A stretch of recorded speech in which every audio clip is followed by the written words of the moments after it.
The program was started to sensitize of the members of AMSA Nigeria on our writing career. But this program is organized. So without wasting much of our time, I think I need to welcome our beloved respected guests, starting from our respected father, Mukaram Shubedi Tawisai. Kindly say salam to the house, sir.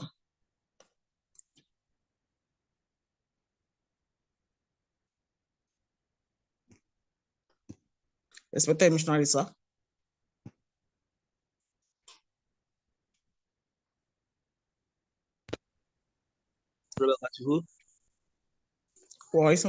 Sir. You are welcome on the call, sir. Sir. I was trying to observe that why didn't we start with the recitation of the Quran? I was trying to observe. Was it an omission? We were actually planning to do that after the welcoming of the guests, and so you can start the program very well with the recitation of the Quran. The idea, the system of the Jamaat is we start everything with a recitation before anybody speaks. Okay, sir. Jazakumullah for that, sir.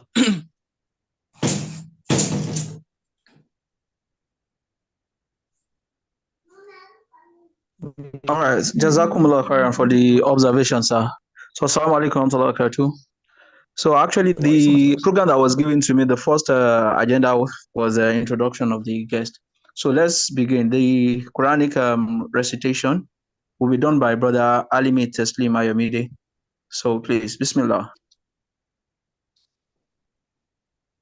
Assalamu alaikum wa rahmatullahi wa barakatuh.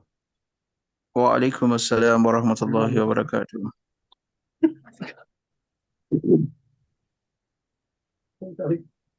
أعوذ بالله السميع العليم الجبار المتكبر من الشيطان اللعين الرجيم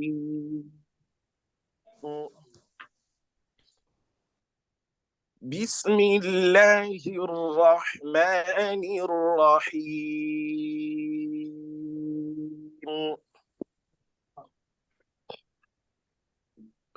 ولقد أنزلنا إليكم آيات مبينات ومثلا من الذين خلوا من قبلكم وموعظة للمتقين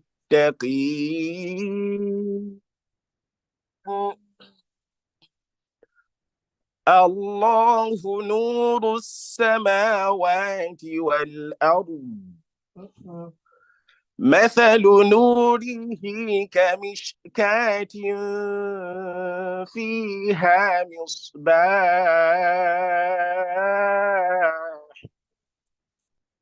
المصباح في زجاجة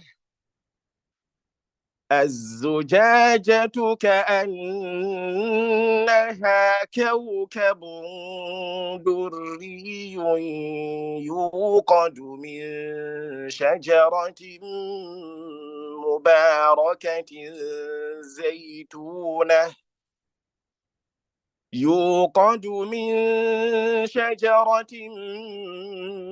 مباركة زيتونة لا شرقية ولا غربية يكاد زيتها يضيء ولو لم تمسسه نار نور على نور يهدي الله لنوره من يشاء ويضرب الله الأمثال للناس والله بكل شيء عليم. Translation. And we sent down to you manifest signs and the example of those who have passed away before you, and an exhortation to the God-fearing. Allah is the light of heavens and the earth. The similitude of his light is as lustrous niche, wherein is a lamp. The lamp is in a glass. The glass is as it were in glittering star. Its glass, it is lit from a blessed tree and is olive, neither of its east nor of the west, whose oil would when night glow, forth ever though fire touch it not. Light upon light, Allah guides to his light whomsoever. He will, and Allah set forth parables to men, and Allah knows all things full well. Allah Muhammad bi Quran.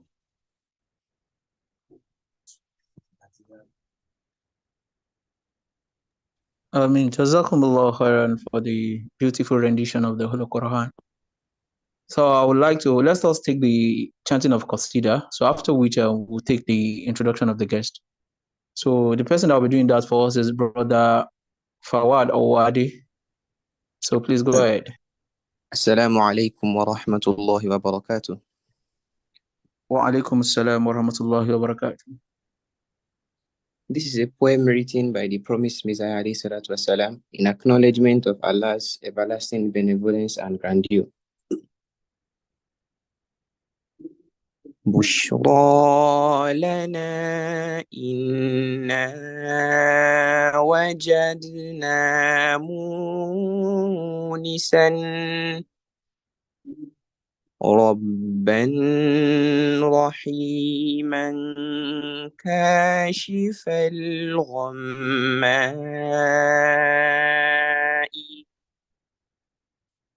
بشرى لنا إنا وجدنا مونسا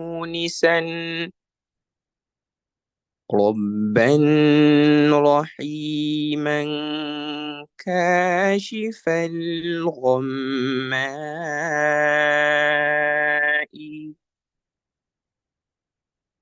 علمي من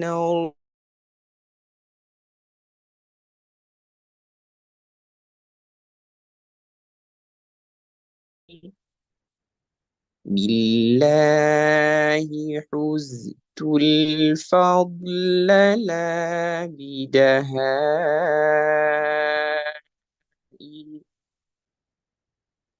كيف الوصول إلى مدارج شكره نشني عليه وليس حول ثنائي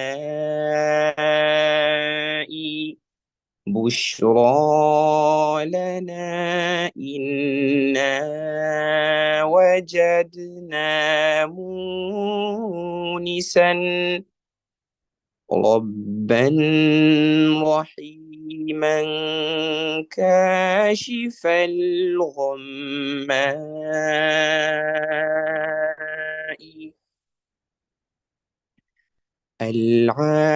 العاقلون بعالمين يرونه والعارفون به رأى الأشياء هذا هو المعبود حقا للورى فرد وحيد مبدأ الأضواء بشرى لنا إنا وجدنا مونسا ربا رحيما كاشف الغماء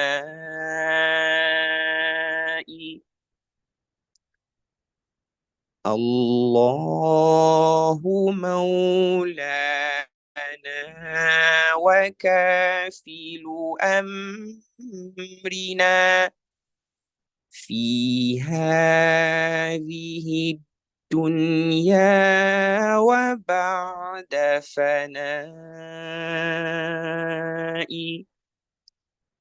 غلبت على نفسي محبة وجهه حتى رميت النفس بالإلغاء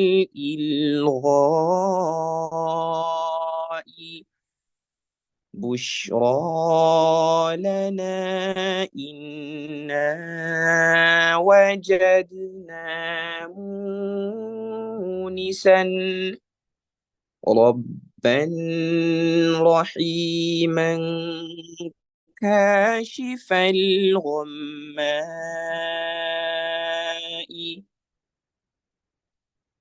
نتلو ضياء الحق عند وجوهه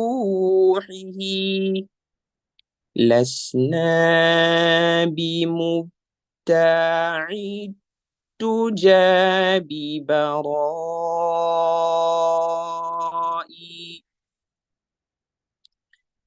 بشرى لنا إنا وجدنا مونسا ربا رحيما كاشف الغماء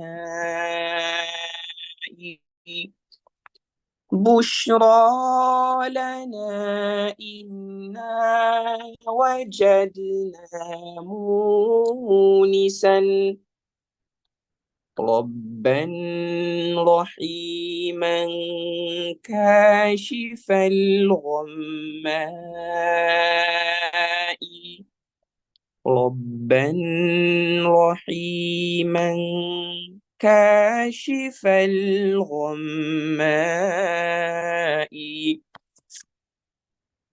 Meaning, my knowledge is from the gracious God, possessor of all bounties.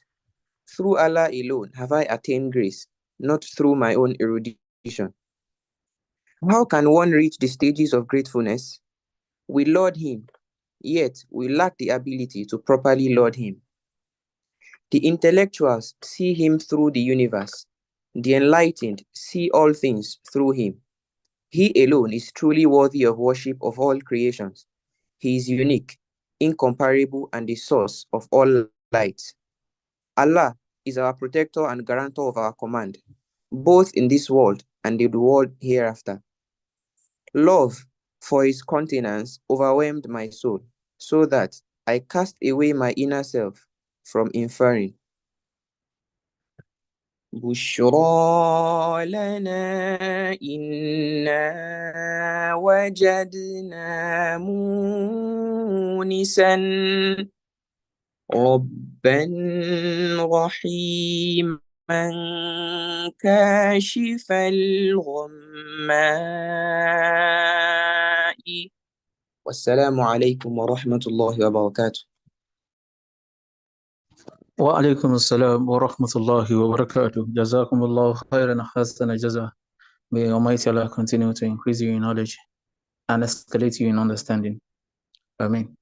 So the General Secretary can go ahead with the introduction of the guest now. Thank you. Assalamu alaikum wa rahmatullahi wa barakatuh. Assalamu wa rahmatullahi wa barakatuh. Okay.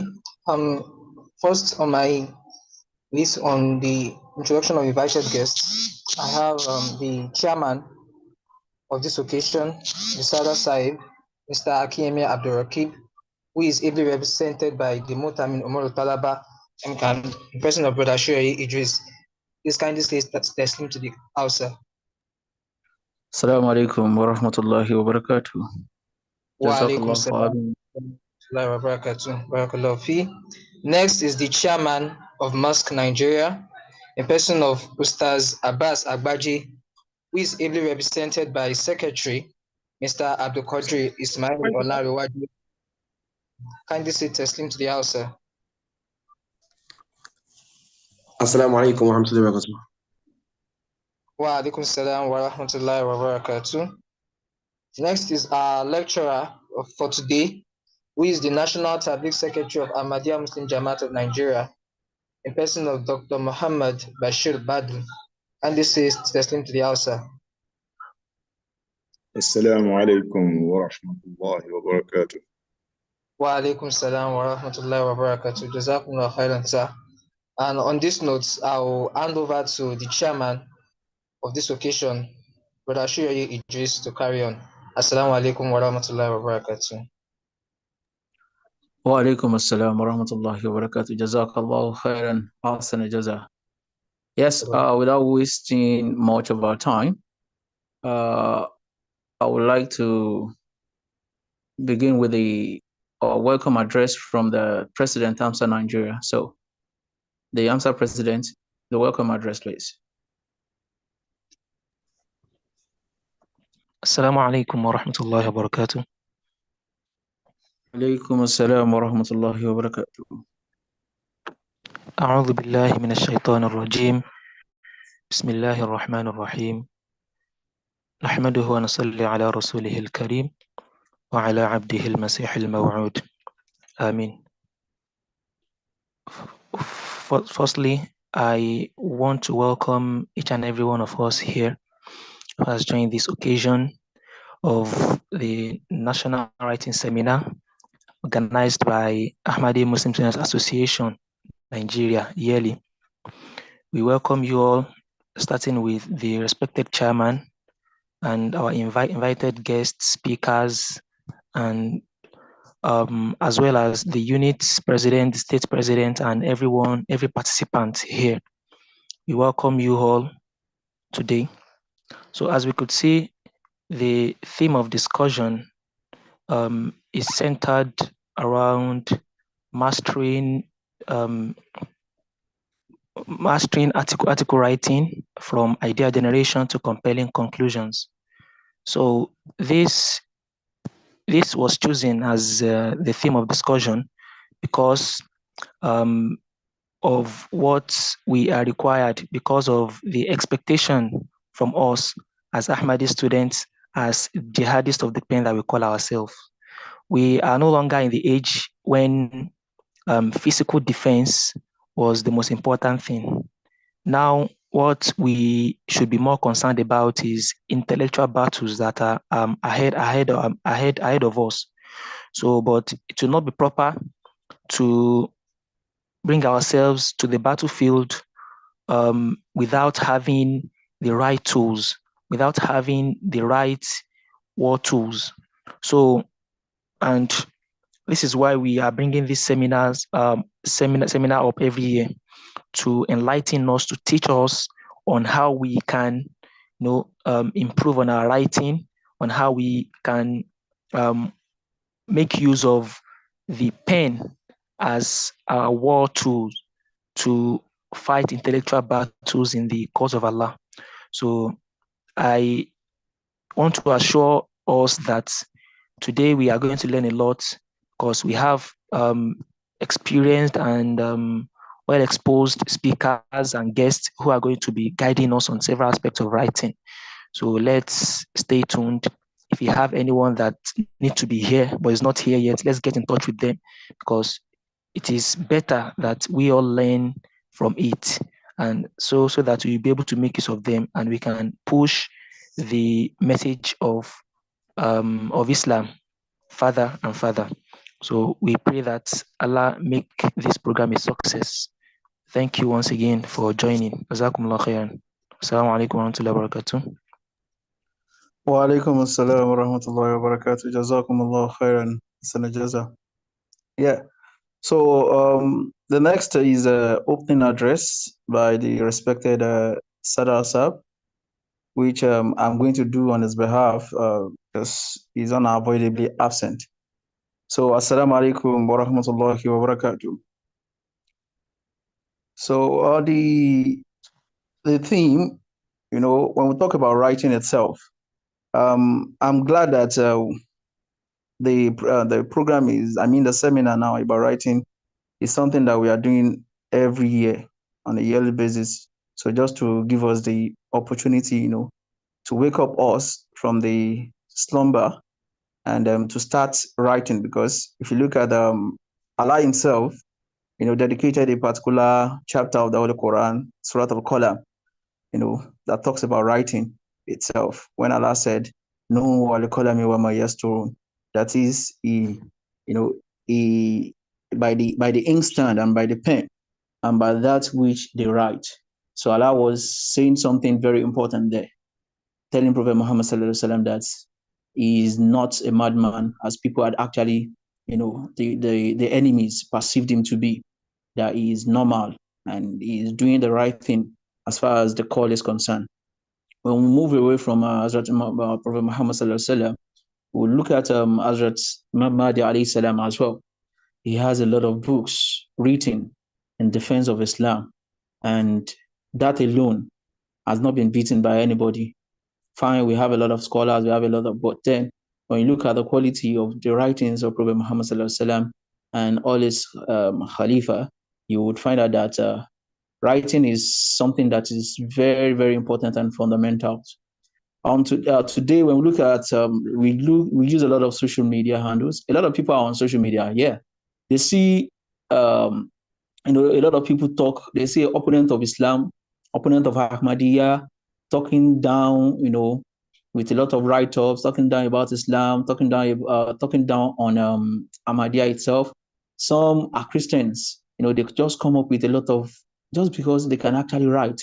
So we see a lot of Muslims behind the keypad and they can't even, say something about it. We are timid. One of the things why these things could actually be is because is either we don't know, we have the idea, or we don't know how to pen it down, or perhaps we don't even have the foreknowledge, that background knowledge that we actually want to write on. So these are some of the challenges that we face today as a Muslim. And that's why it is very easy to gain momentum, or let me use the popular word we call they call it chasing of clouds on social media today. If you are a master or a mastery of writer, you are a master of writing, rather, you have the mastery of writing, putting things down, as the case may be. So a lot of, before you know it, you start, getting a lot of people, coming to you and, following you. People who cannot write, people who cannot defend Islam like the way you are defending it, they start, following you, and by so doing, you gain a lot of followers and you're doing fine and you're doing well. Aside this, some people just come to the social media, they just once they have something they want to hear, but that confidence is not even there. They are not sure of how they could write. They are not sure if they can actually, put down their thoughts together. When we were in perhaps secondary school and primary school, when our English teachers, when they want to mark, they mark and they put some three things, key things. The first one is organization. The second one is content, and the third one is mechanical accuracy. So most times, a lot of students don't get any mark in mechanical accuracy because that one has to do with kind of subtraction from when you have a lot of red pen in correcting whatever you've penned down. So most people don't get it. They don't get a lot of marks there. But I used to ask the question that content, why can't you at least amass a lot of mark in content? And I realized that many of us don't even know how to tell a story. We don't know, we don't have that. Yes, that thing happened to us. In reality, we know, okay, we know it, we want to say it, but we don't know how to, create a content around it. And that's one of the major things. And that's where conceptualization comes in. And that's also the reasons why I so much, subscribe to this very particular program. And another thing I want to say is this, that most people, especially because I lecture for in the broadcast and let me say I lecture mass communication students, so to say, and you find out that a lot of students, when they want to choose between journalism and broadcasting, many of them run to broadcasting. And at the end of the day, you find out that you ask them, why are you so many in broadcasting? Why not journalism? Journalism is interesting. They will tell you that, sir, I don't think I can write. Oh, the writing is too much. But the truth is, there's no way you want to go around this world, in this world, as far as this world is concerned, that you do not require writing. If you call yourself a science student, you are going to write. In fact, today, in today's world of journalism, those who are doing fantastically well, most of those, or let me say, a sizable number of those that are doing well in the world of journalism today, do not have any background of mass communication. Many of them, you find out that there's this guy, FIJ, investigative journalist, I think Fumi Shoyombo or something. The guy do not have any mass communication background. It was later on, I think he got a degree or something in mass communication, but he was a science student. And so many other, viable journalists today that we see. So which boils down to the fact that when you are writing, before you write, you must be somebody who have a lot of stuff in himself or herself. You must have a lot of things within you. You must be, let me say, a scholar, as the case may be, because you have to read a lot. You need to have a better understanding of so many other things.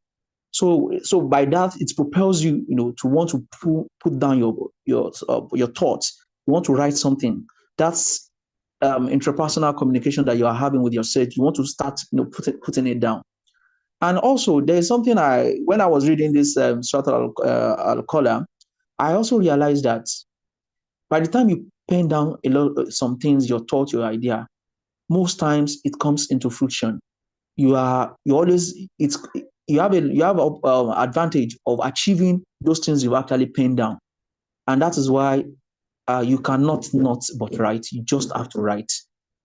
I could remember vividly last year when the program was done. Professor Saitime was saying that, see, if you have not started writing, start writing now. There's a need for us to start writing now. Pick up your pen, get a journal, start writing. Keep a jotter in your whatever your notepad or something. Get a small pen, start writing. And one of the reasons why many of us are not achieving a lot today is because we fail to write that idea, that came in like, should I say, wahi, or that came in like an inspiration. We fail to pen it down, and that is why we are not making headway. I did when we've penned down a lot of ideas that came, from just anything, it came about and we pen it down. Perhaps, maybe after some time, we are trying to have a kind of retrospection. When we go back to it, we maybe have been, we might have been a greater achiever than what we are today. So I pray that this seminar will be a turning point, a positive one at that, for each and every one of us to have the wherewithal, to start writing as expected of us in this world.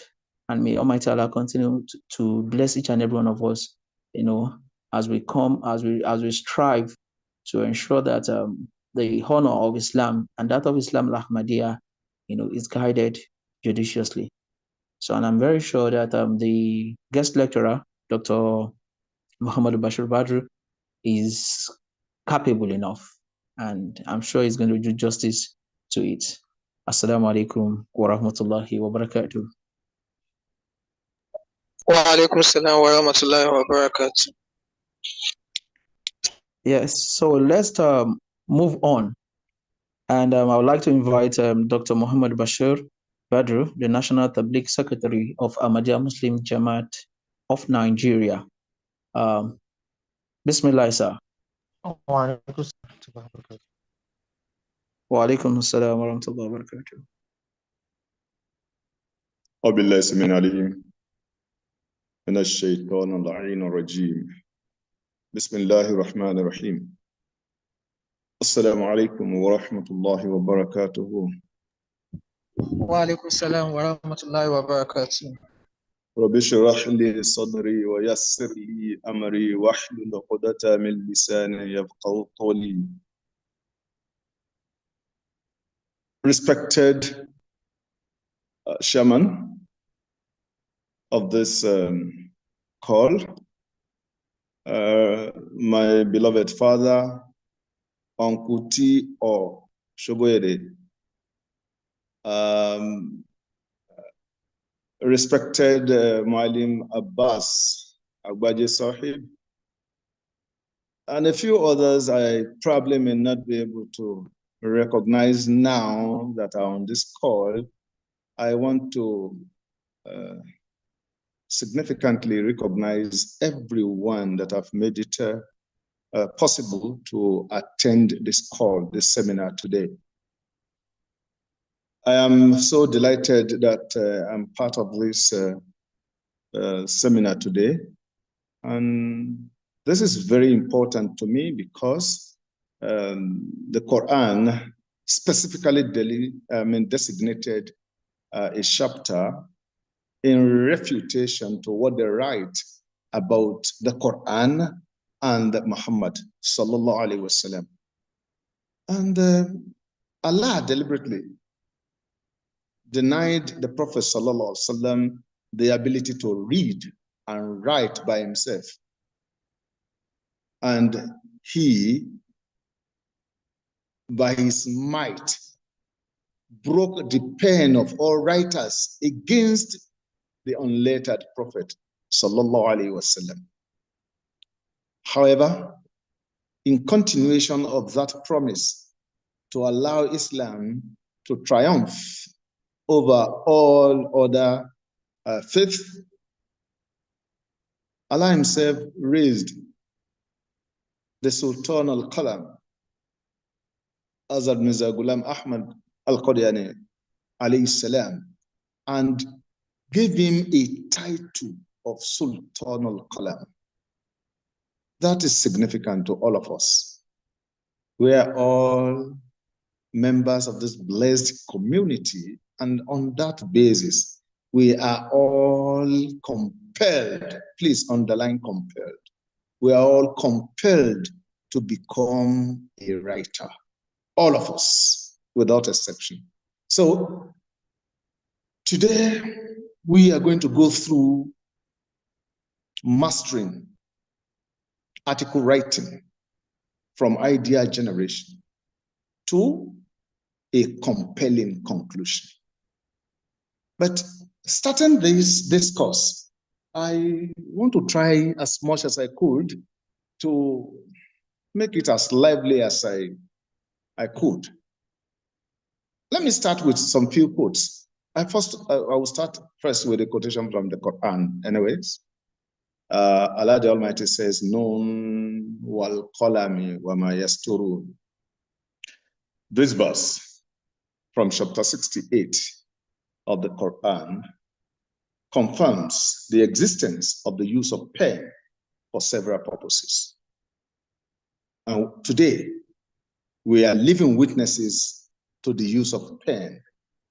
The pen usage has passed through a lot of metamorphosis, one of which was that which Bro Idris referred to. Today, we are on our tab. Today, we are on our phones. We use a lot of things to write. The whole thing still comes to writing. Now, Enes is the name of this writer. Enes says that there is nothing to writing. I'm making a quote. There is nothing to writing. All you do is just to sit down at a typewriter and bleed.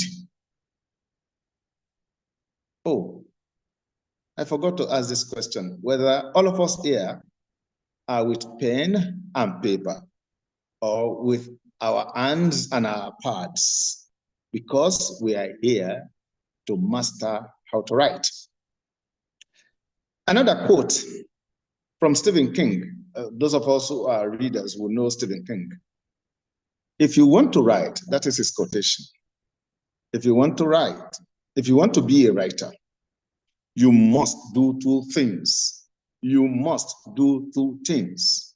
And what are they? Read a lot and write a lot.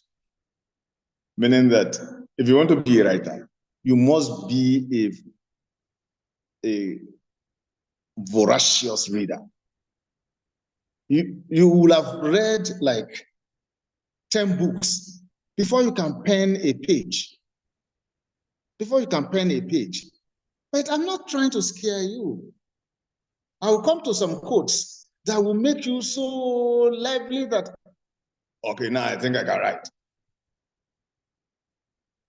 Another quote says, this is from Isaac Asimov, says, writing to me is simply thinking through my fingers. When you want to write, then it means you are just using your finger to commit your thoughts on a paper.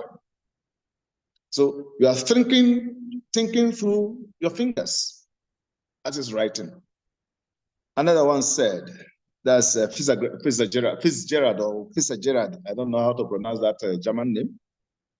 He says, you don't write because you want to say something. I think I love this quote most. You don't write because you want to say something. You write because you have something to say. And today, you all agree with me that if you're an Ahmadi, you have something to say. With the truckload of onslaught against Islam, against Ahmadiyya itself, then you have something to say. Then if you do not have something to say, then I will borrow this adage of our fathers. And Tombu Babare, Tolojo oku ohun ope, ojo oku re pe o ye ni. A lot of us have always shied away from replying, not because we do not want to reply, but because we are deficient as to what to say. We are afraid. We are not courageous. And this was not even there at the time of our fathers, our parents, our grandparents, who were not as lettered as we are. No, this wasn't there. They had that conviction, and they put out that conviction in the most compelling manner. We heard of stories of people who will go out with their lantern or gas lamp. Some of us don't even know gas lamp. With their gas lamp, I remember I will carry my father's gas lamp on my head. It is on my head, they pump the gas lamp when the shuttle is going down. So, for a public lecture. So, some of these people will go out with a gas lamp and just tell the public, the Mahdi has come. That's all they want to say. The Mahdi has come. It is not because they have sufficient knowledge to defend that conviction in their mind, no. But because they know that this conviction is firmly rooted. Majority of us, unfortunately today, still doubt why we're Ahmadis. And I think this is a very, very dangerous trend. I maintain that position, very dangerous trend. I will leave that for another day. Another quote says, this is from N. Lamott. He said, almost all good writing begins with terrible first effort. So, majority of us are always afraid. What do I write? My grammar is bad. My this is bad. My that is bad. If you have a thought, then you have a jewel. If you have an idea in your mind, you already have a jewel. Then how to make it happen lies in your hands. Almost all good writing begins with terrible first effort. You need to start somewhere. If you do not start, you can never finish. So you must start from somewhere. If you want to be a good writer, this comedian, this Black American comedian, I will remember his name, said, be like a postage stamp. Stick to one thing until you get there. Be like a postage stamp. Stick to one thing until you get there. If you want to master writing, you must continue to write. If you do not write, there is no way you can look at, oh, I was telling my students, my supervisors, 2 days ago, some of them were in my office, and I was telling them, look, I'm doing these corrections for you today. And some of you were like, oh God, this man is, you cannot just satisfy him. Kai, what again? I said, the truth is, in next few years, 5 years, go and pick this project and go through it again. You will laugh at yourself. This is what I wrote and they approve for me. Because I brought out my master's thesis 2011 and showed them, look at it. I have been laughing every time I read this nonsense. That is how it is. You will continue to improve on your writing. If you do not make your first mistakes now, then when are you going to make it? If you have never experienced failure, then it means you have not started anything new. You must start something and fail. Then you learn from that failure. Another quote says, I think this quote, I learned it from my teacher, my mentor, Professor Said Olurotimitimei, who said, in Jamia, he said we should do some writings, and we did. Then he came up and said, I'm not going to mention names, but I'm going to tell you this. I have read your piece. It is both original and good. Only the part that is original is not, only the part that is good is not original, and the part that is original is not good. This is to tell about people who just copy and paste.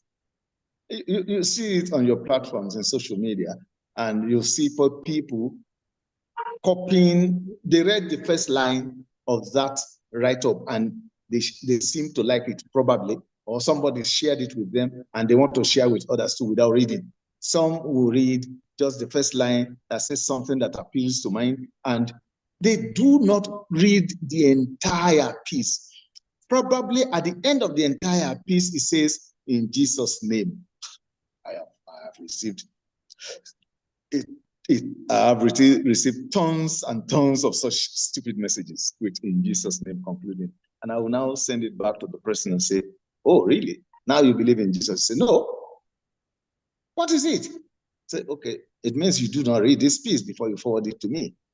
In Jesus' name was the conclusion. Say, astaghfirullah. You don't just copy and paste. Now, with this, I begin today's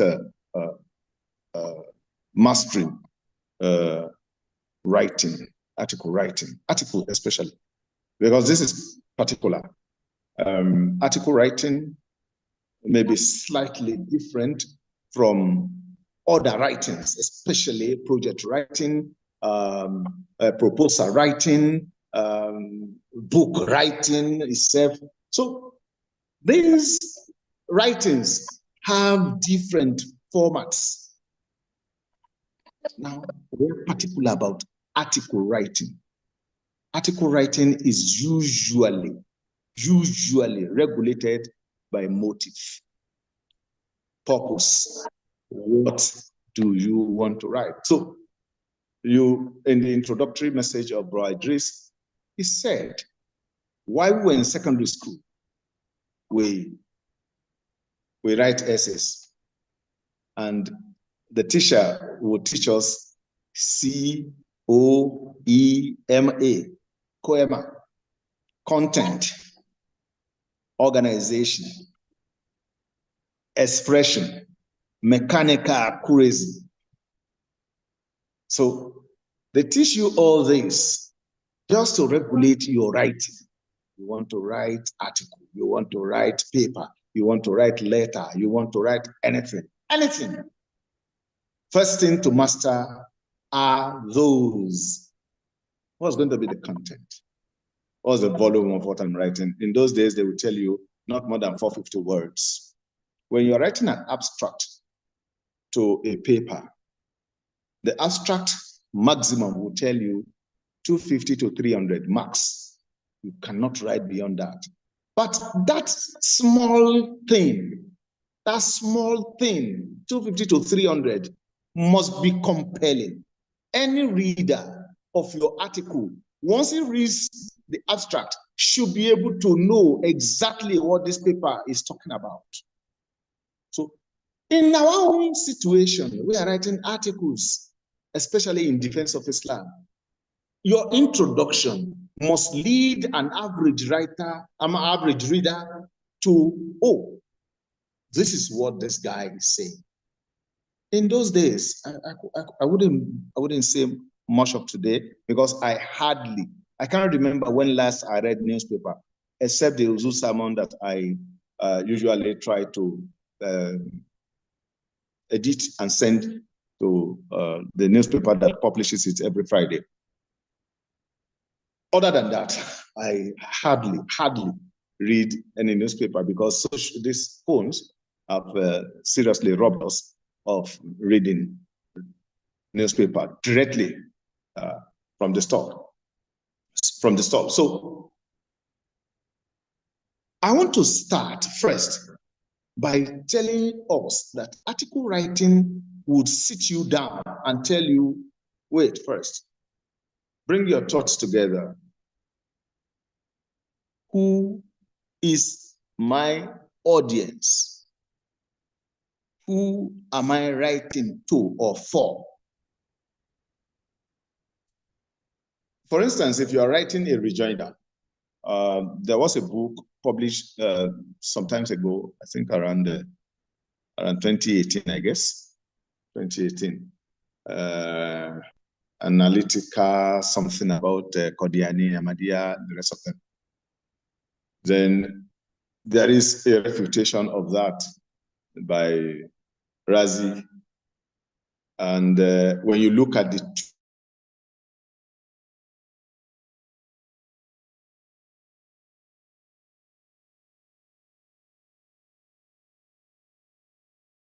two, and the way he dealt with those matters raised in these allegations, you just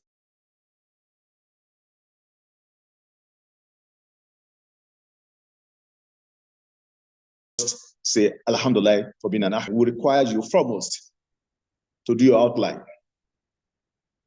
Okay, let me outline what I want to put together. And in your outline, the first and foremost, if you're not writing an academic paper is that I will require you to write abstract. And abstract is not the first thing to write. Abstract is the last thing to write in academic paper. That's the last thing you're going to write, though it's going to come first for the reader. But it's the last thing you're going to write. But in our own case, we come first to introduction.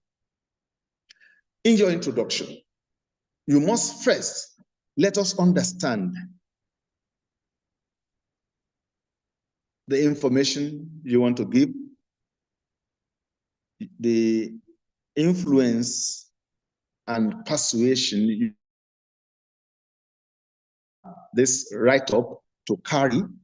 You also want to project your communication skill. You also want to introduce some level of critical thinking. And this is very important. Majority of us will read a piece and will not even interrogate that piece. You need, not because there is a difference between critical thinking and criticism. There is a difference between critiquing and criticizing, because these are two different things entirely. Majority of us mistaking critiquing for criticizing. No. You criticize when you want to go all out to deny and refute. Not because what was written doesn't have substance. No, because you want to deliberately deny those facts. I want to underline now, those facts. If there are certain things that are said about Ahmadiyya that are true, I won't deny. I will only try to explain the foundation of those things. You may, because the writer may not have the knowledge of the foundation of those facts, but there are facts out there.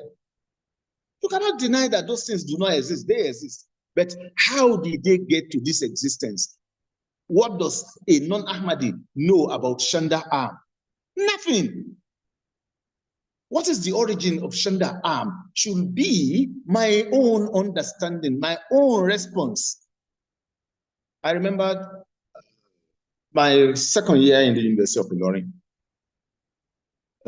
As law students, we are deemed not to understand Arabic, so we were now compelled to take Arabic class, RAL 206, 205, and 206. So then we have to go to Arabic classes to take those classes. It's a running course for one session. And in that class, that day, Dr. Raji, Professor Raji, now late Professor Raji, Rahimahullah, was now asking us, well, you see, majority of you don't even know anything about Arabic now. We don't even know how to start. I don't know why they push all this law student to Arabic class, because we were doing combined law, common and Islamic law. So, and we were expected to have at least rudimentary knowledge of basic Arabic, so that when we come across Islamic material, Arabic materials in the aspect of Sharia, we should be able to connect with it. This is why they introduced us to this class. All right. Dr. Rabi was asking us, yes, how many of you have even been to a madrasa before? Then we started showing hands. Then he will start asking, yes, which madrasa, which madrasa. When it came to me, I said, Jamia Ahmadiyya. Wow, Anta Ahmadi? I said, yes. Oh, you are an Ahmadi? I said, yes, sir. Oh, he said, very good. This is the first time I've been looking out for one. Now I have gotten one for my student. I have a few questions for you. They say, Ahmadiyya don't pay zakat. You only pay Shanda. So tell me why. Are you a Muslim? I said, yes. Alhamdulillah, I'm a Muslim. Yes, Ahmadis pay zakat. We also pay Shanda Am and Shanda Wasiya and some other Shandas. He said, what is that Shanda? I said, contribution. Okay.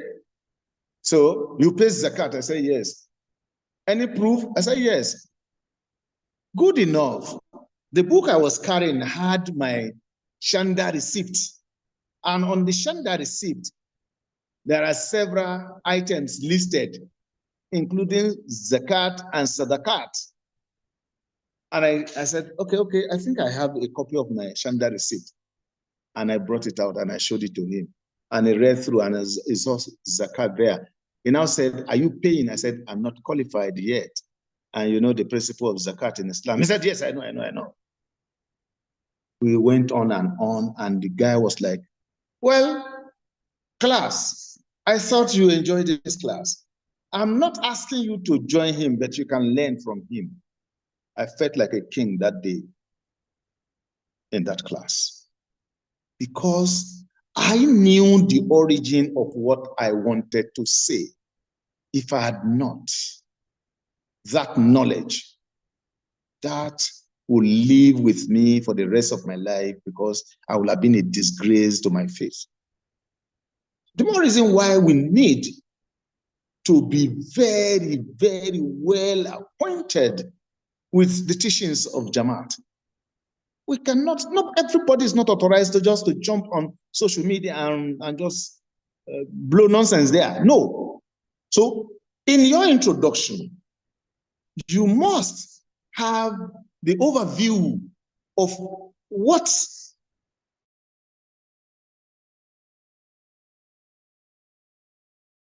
the readers are going to overview. in your introduction. So, for instance, I'm writing on the concept of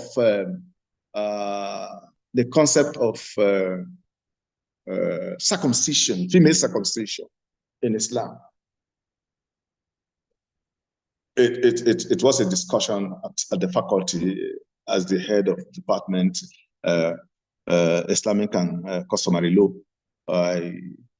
Somebody came to me and said, yes, they are discussing. Somebody said female circumcision is allowed in Islam. And I was like, no, I'm sorry. No, it's not. He said, one lecturer who is also a Muslim, who had his first degree in combined law, I told him, look, he had only his first degree in combined law. I had my first and second degrees in combined law. So his knowledge is limited. So don't argue. And I had to break it down. So now, giving an overview in your introduction must include what is out there, the general belief, before you begin to narrow it to the special circumstance that you want to discuss. You want to discuss, I'm writing a paper, sports betting in Islam. I'm still on that paper, and I'm sure by the grace of God, once it is published, I will share it amongst ourselves. But it's an academic work. You have a right to agree, you have a right to disagree with me. If you disagree, take it on from there and bring out your disagreement. That is academics. It is not about, we are not stereotyped to believe in anything without query. No. We always want to test whatever is said about anything. Number two, after introduction, is your idea generation. What do you have in mind? What exactly do you want us to know? And this will require your brainstorming technique. You want to ask people questions. You want to consult materials. Every good writer must be a good reader. Every good writer must be a good reader. If you do not know how to read, don't come to writing. And how could you be an Ahmadi without knowing how to read or not wanting to read? How? How? Several books this Jamaat has produced. The Prophet ﷺ himself wrote over 80 books. Not to talk of the second Khalifa, not to talk of the third, the fourth, and the present. We have volumes of materials at our disposal. If we are not reading them, then we are not helping ourselves. Idea generation. I remember this article that I'm presently writing on sport trading, Islamic perspective. I have engaged Dr. Majid Saab, I've engaged Professor Timani Saab, I've engaged few other persons just to pick their brains and know, okay, what is the perception? What do they think about it? Then, what am I thinking about it? I'm just being a little critical about the whole thing. I remember somebody told me of these individuals that I've interfaced with that, Badru, what are you thinking? So, well, what I'm thinking is we feel that sport betting is a bet. I do not consider it a bet. That's my thinking. I consider it as a trading. If you know the forms of doing this, if you know what they do in sport trading / betting, then you will understand why I want to use the word trading other than betting. Yes, some other persons will say, no, it's Garar, no, it's Mesar, no, it's this. I said, no. I agree that it may lie in between all these definitions. But why are you not seeing that tiny line that is hanging there? You just want to jump over it and go to the thicker lines. No, I don't want to do that. I also want to look at that tiny line and say, yes, it may have disadvantages, but it has advantages too, because in case they ask you about wine, alcohol, say it has benefits, but its benefits are less to his hazards. Correct? Allah did not leave us in the dark as to the advantages of alcohol. And that is what we find in Panadol, in paracetamol, in all the OHs. So Allah told us the truth.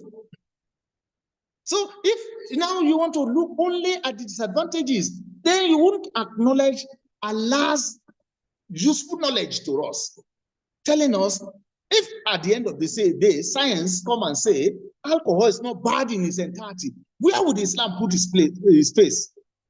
But Allah has clearly told us from the outset. Yes, they ask you about it.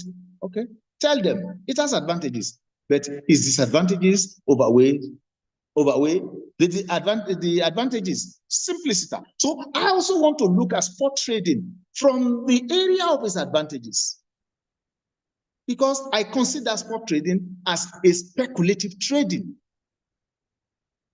And everything we do, we speculate. I leave it at that. I am talking about brainstorming in idea generation. Pick brains of people, read.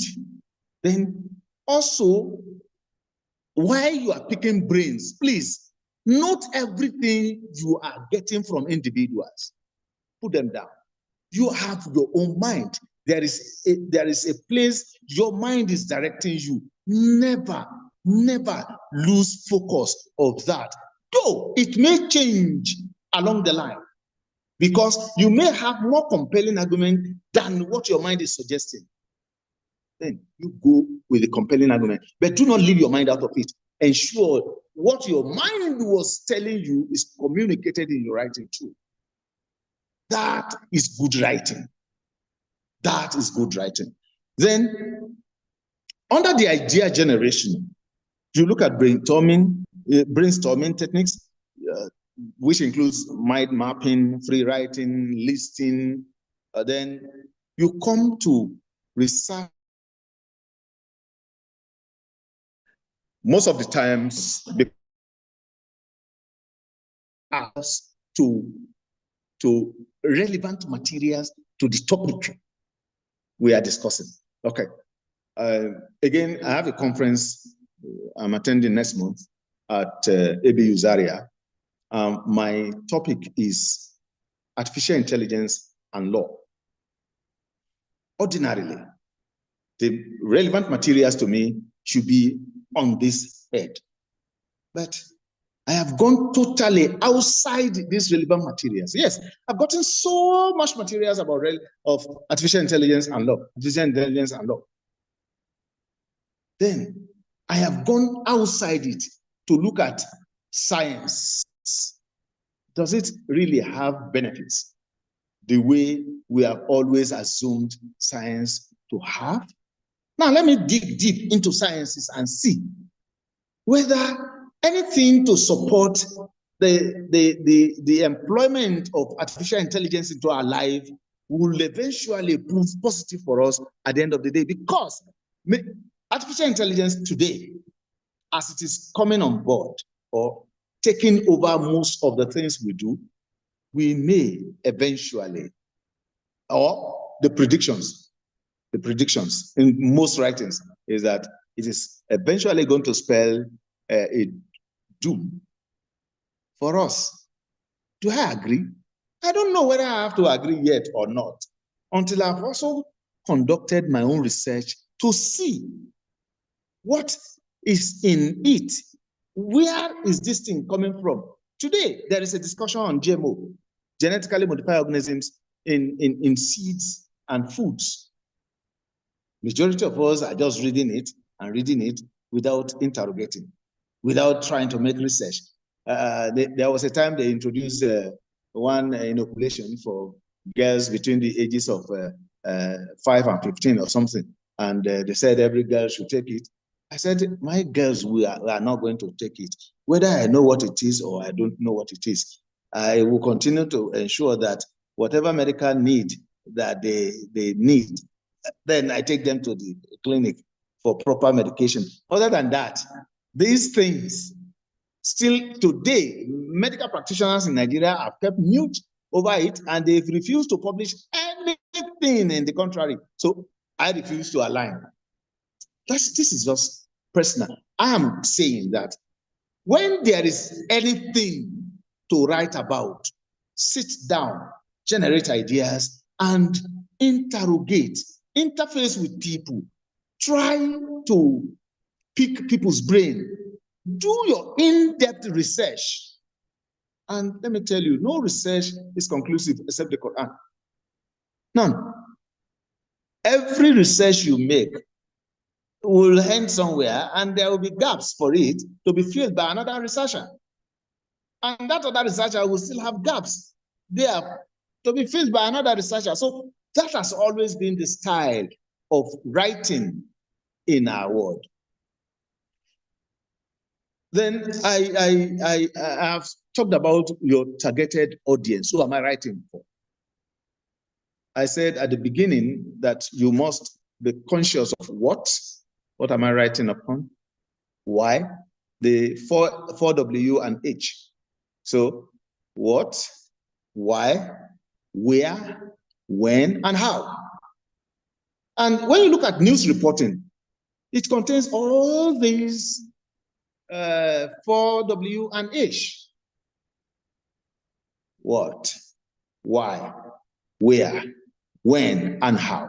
How especially is your research methodology. How do you want to accomplish this? What are the things you want to write about and why? This is statement of problem. What are you addressing? And where, when? If it is empirical in nature, then you begin to have statistics of what you want to put there. If it is just doctrinal, then the when and where may not particularly be relevant except for historical development. So now you come to refining your idea. This is where you begin to narrow down the broad topics. Then you focus on the unique angles you want to see, okay? This is how to come to compelling conclusion, because you have started coming from your introduction. I wrote a paper on hermaphroditism and the Islamic view, the concept of hermaphrodite in Islam.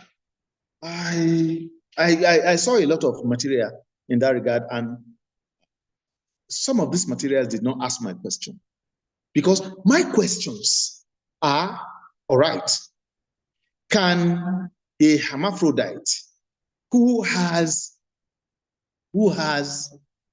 a masculine feature,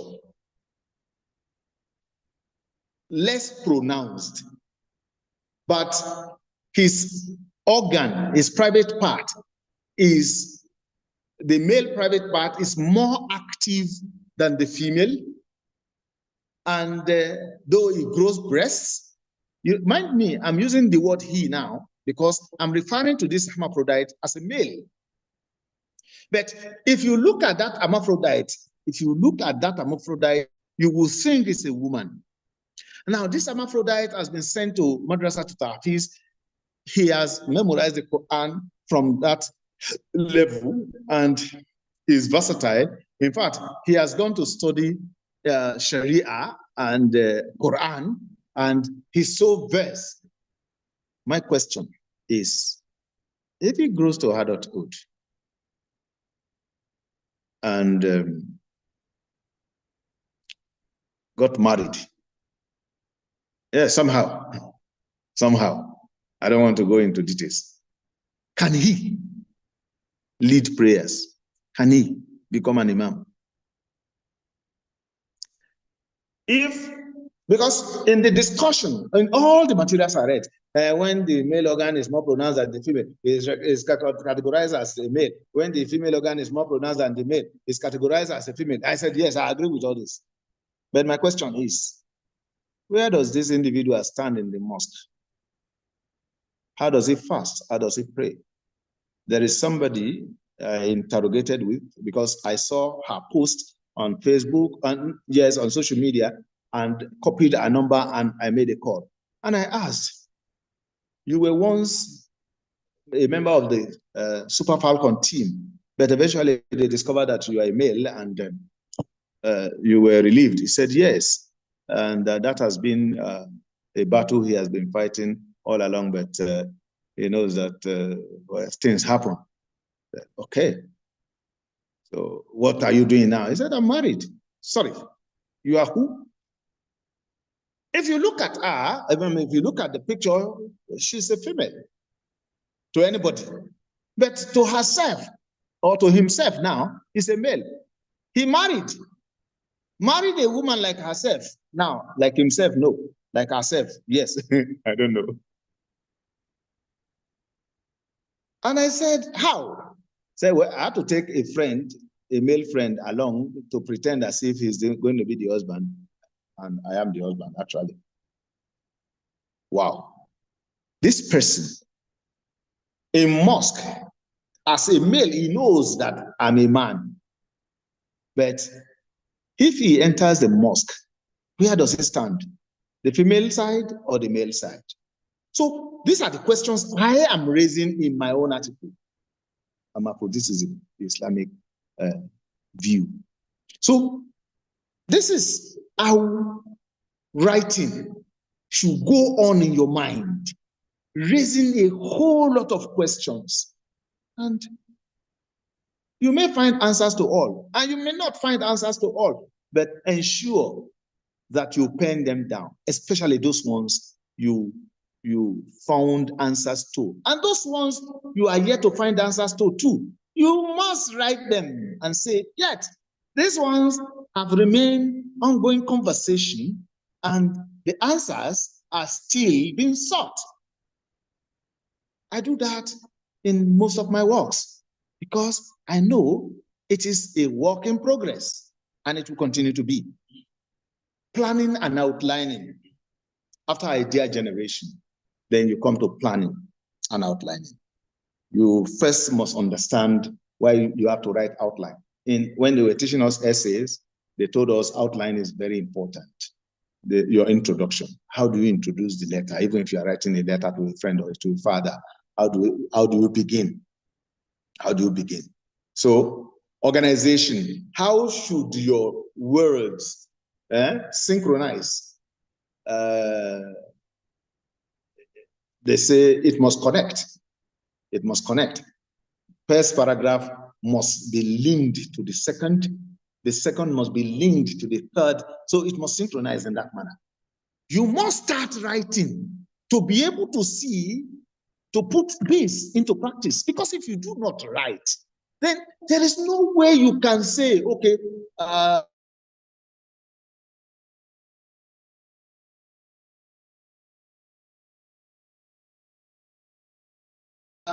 yes, you can synchronize your thoughts as happened yet. So this is what you must try to do. And sorry, I'm not looking at time. I don't know what the time is saying. So I don't know what the time is saying. So from planning and outlining, will come to, after you have tried to look at what you want to write, you have put down, you have also thought out your ideas, and you have also laid out your planning and the outlines. Even in this, my speech, I am following my outlines. My outline says introduction, idea generation, planning and outlining, then writing introduction. Okay, I have 18 minutes to go. Thank you very much. So writing and the introduction. You see, you have done 50% of the job before you put down anything. You just have a scribble, jotting here, jotting here, jotting here, jotting here, jotting here. Yeah. Now you want to come and put them into writing the introduction.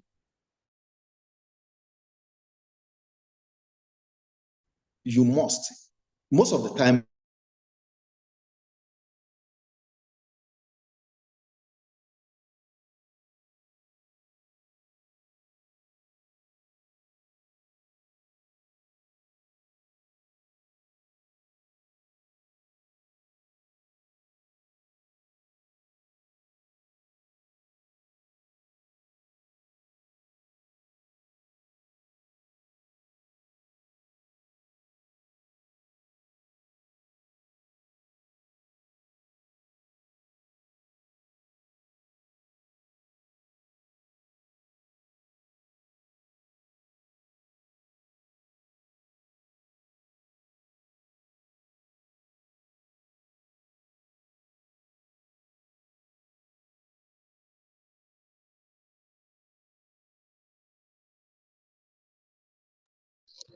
I think there is a network glitch from my side, so kindly bear with us.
Maybe the respected chairman can start doing something at least to fill the gap, that people are not just kept waiting.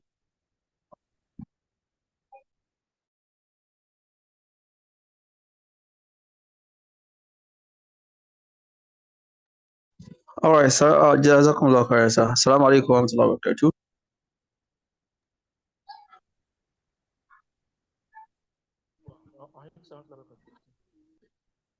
So I have actually messaged him, and I don't know if he will be coming in any moment from now.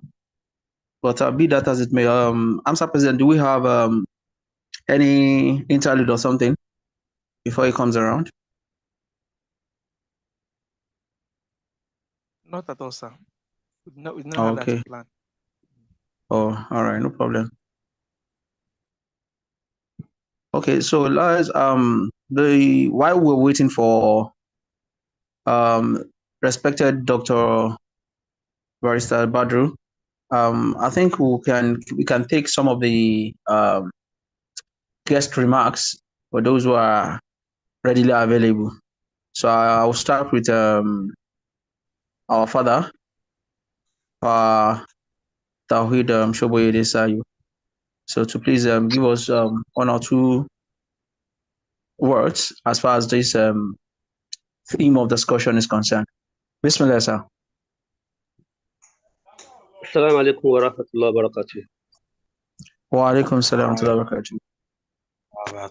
أعوذ بالله من الشيطان الرجيم بسم الله الرحمن الرحيم نحمد ونصلي على رسول الكريم. Respected Chairman and respected AMSA President side, please permit me to stand on the already properly laid protocol so that we save time.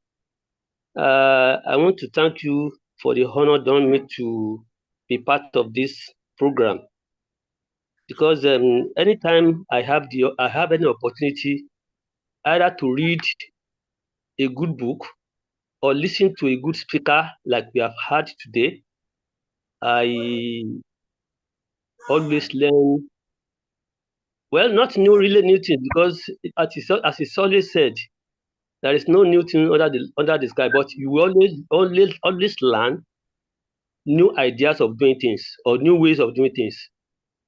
So because of that, I want to thank the respected Dr. Barrister Muhammad Badru Sahib for, even though it's not concluded, I've really learned a lot. You see, mastering article writing, from what I have listened to, maybe the first thing everybody has to fraternize himself with is the fact that there are more good things to write about than good writers available. Just in the same manner that there are more bad things to write than the bad writers available can handle effectively. You know, different things happen in this world every minute, in fact, every second. So much that before you start thinking about one, other ones are already dazzling your eyes. But to me, just to simplify it, from what I have gathered, my own amateurish or beginner's idea or style of writing is one around only four major steps, which I have also gathered or renewed from the presentation of our respected guest speaker today. Just choose your topic. Choose your topic from everything that happens every minute. Choose your topic and focus your attention on it without being distracted. Once you do that, then you choose, like you said, you choose your audience. There are divergent audience that you can talk about, or talk for, or write for. So choose your direct or immediate audience first. It may be a specific audience about which you are more conversant, or a general audience, perhaps, about which you probably know little or nothing. So after choosing your topic, or your audience rather, I think your choice of audience is that will guide you to generating idea, which is just asking yourself. You ask yourself a question: what can I write on, for, or about? Because there is a word of difference between writing on something, writing for something, or writing about something. So what can I write on, or for, or about this audience of mine that can attract or arouse their interest? Once you do that, like respected barrister Badu said, itemize your generated idea into a sort of outline. And outline is just how you want to present your idea to your audience in writing. See, all these four steps that I've just highlighted from what I've gathered, and the writing itself can be accomplished within 1 hour or a maximum of 2 hours, depending on how much you have mastered. Now, let me give just a very simple example here. I'm sorry, I won't take your time. I want to write on, for, or about my family. Look at that simple thing. My family comprises, is an example anyway. My family comprises 6 members. That's my parents, two of them, 2 individuals. I and my siblings, 3 girls and 1. That is me. We are 6.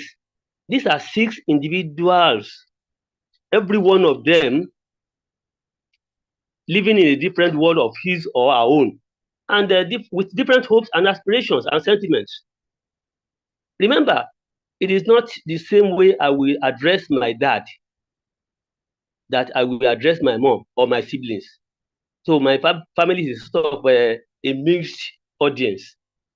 Now I want to write for these 6 different individuals with whom maybe I have probably lived together for a couple of years. But now, as individual that I want to write for them or about them or on them, but rather as a family, a single entity.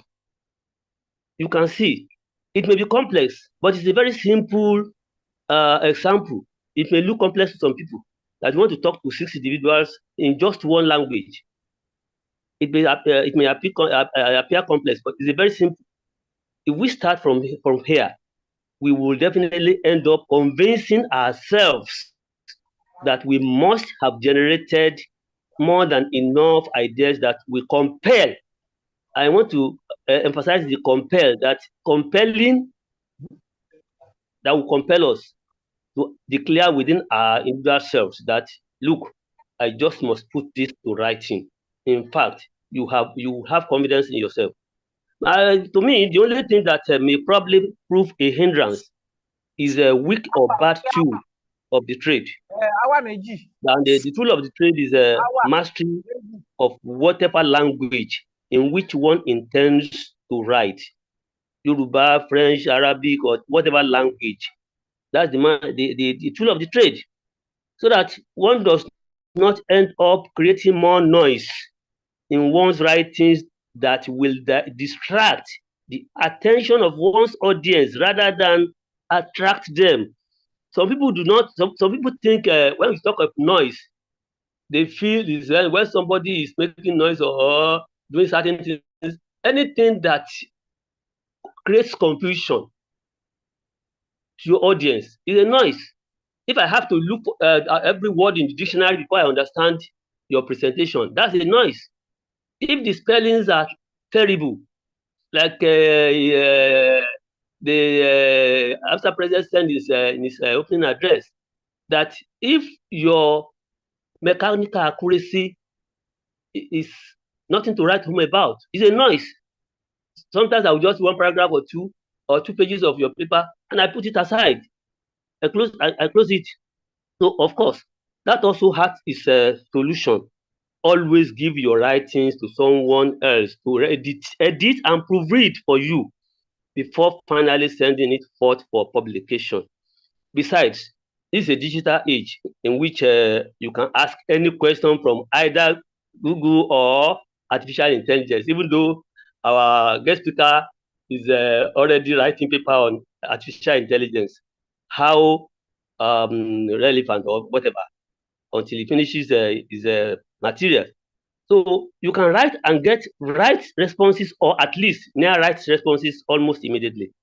But let me just tell you, or tell us here and now, that the only hindrance I know between you and mastering article writing is your determination to start now and create your own style. Because style is man. 1,000-mile journey, they always say, starts with the first 1 step. I beg you, take that 1 step now so that we will continue to improve on it. You don't improve what you don't start. It is only when you start. It's always the Arab will always tell you that a child who is always afraid of falling will never walk because he will not stand up. So let us stand up now so that you can walk and run later. Jazakumullah for the opportunity. I feel highly honored, and may Allah the Almighty continue to honor you all. Assalamu alaikum wa rahmatullahi wa barakatuh. Wa alaikum assalam wa rahmatullahi wa barakatuh. Jazakumullah khairan, Hassan Jazasa. We are also pleased to have you in our midst. May Almighty Allah continue to preserve you, and may He continue to strengthen you. So I don't know if we have Dr. Badru on the call now.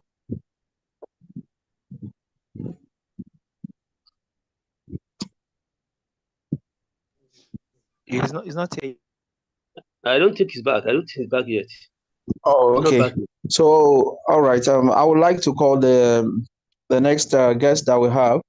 That's Mualim Abbas Agbaje, ably represented by the Secretary for Madlis Sultan Kolam, in person of our brother Abdul Qadri Olariwaju. So please, 1 or 2 words.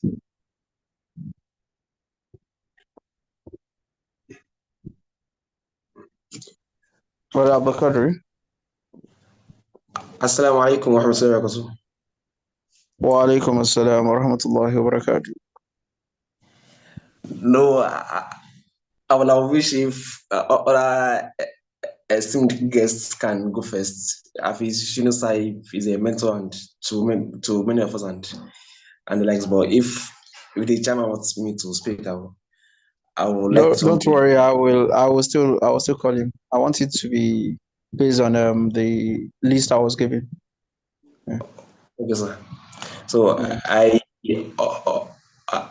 humbly and respectfully give high regard to our distinguished guests and esteemed speaker, Dr. Bagista Badru, and also the chairman. May Allah in his infinite blessings keep sparing you all for us all. May we keep fetching and learning from your immense knowledge. It is an honor to represent the chairman of our Writing Gate Mask today in this great event.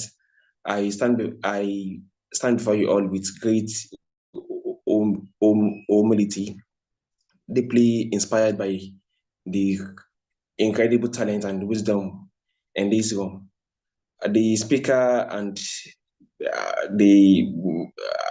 our guests who we've heard from Alim Shubeli Saib. They've given us insight and what and tips for us to learn and strive in the learning and writing arts. It's a pleasure to have this from them. We pray Allah keep blessing them all. So the little I would like to say from my humble self is that this is a challenge and it's a call to us all. Though many of us may not likely or maybe for some reason may not really have interest in writing, like what the chairman said in his speech, that many people do try to avoid writing, maybe due to some difficulties they experience. Well, this as Ahmadis and as the speaker has mentioned, it's a challenge for us and it's a call for us as students. We are representing the Jamaat at every level we are, and while on campus, and most especially in the social media platforms, we are representing the Jama, and it's quite necessary for us to read and also learn how to write to know how best to represent the Jama, and also learn to showcase what the Jama is about in the right sense. So this AMSA as a lead as platforms for members' rights. I know we have a website and also we have a Yale magazine that do AMSA do publish. So these are opportunities for us to use to utilize to write. So and also take up the challenge. it's like I'm a learner as well. I'm also learning to write. It's a challenge that we just have to take up and try to start. Of course, when we submit articles, we get feedback from editors, and that's just the simple thing, the simple and part of it. It's not like simple, but when we are right, we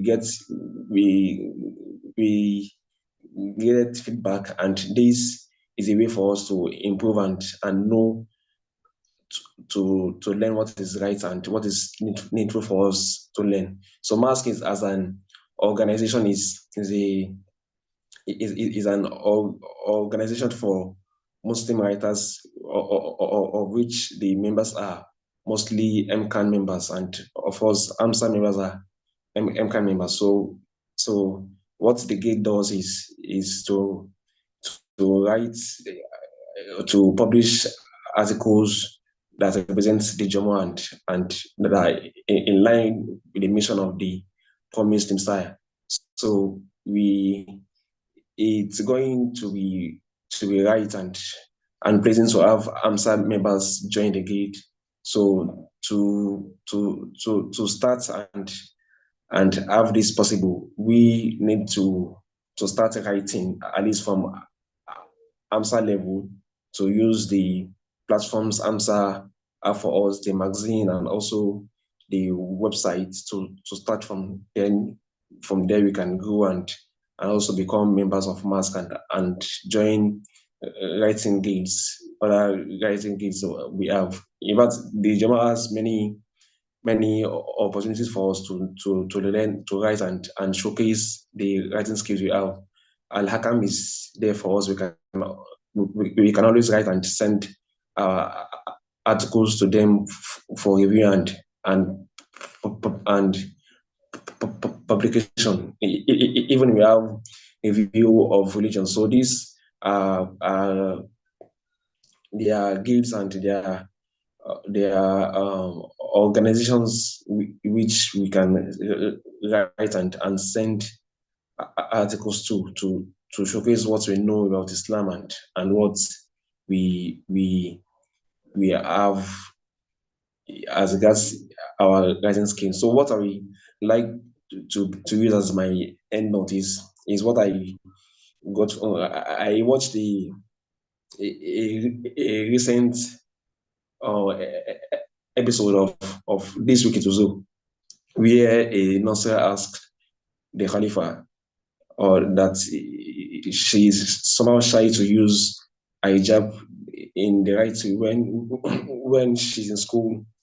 So what the also asked her, so it was like a challenge for her, that she's meant to be a leader and she's meant to guide the world. So why will she be shy to show what our religion is about? So if she's not doing it the right way, then how will others know of it?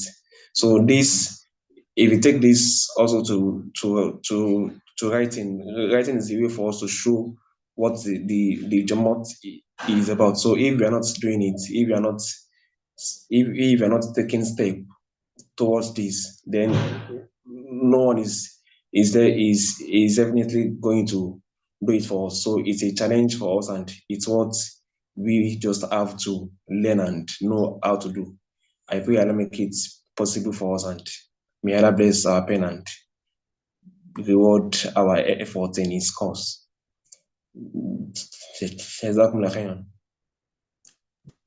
Jazakumullah khairan, brother Allah Raju. And I would like to call the other guest in person of Al Hafiz Yunus Omotayo. Bismillah, sir. Assalamu alaikum wa rahmatullahi wa barakatuh. Wa alaikum assalam wa rahmatullahi wa barakatuh. Respected Hafiz, sir. Firstly, let me appreciate the invitation extended to me to join this program and also to make a little contribution. it came at a time when I I have a tight schedule, but at the same time, I cannot in any way reject or submit any excuse not to attend.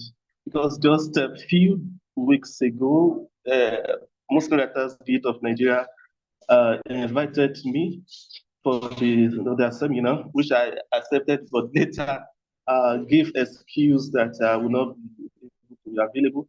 And just 1 or 2 weeks later, I think just a week later or two, the this one also came up and I was invited, and I said I cannot I cannot give any excuse, no matter how it is. And God also saved me that I'm just a guest to make a remark, not to present a paper, by presentation, not to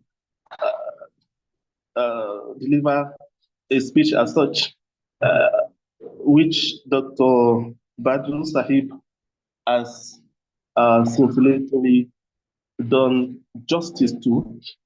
I joined right from the beginning and I followed him, his presentation, quite engaging, expressive, and impressive. I pray Allah continue to bless him. And I have also listened to our father. We call him Uncle Shu. That is Manvi Tawhid Jibril Sahib.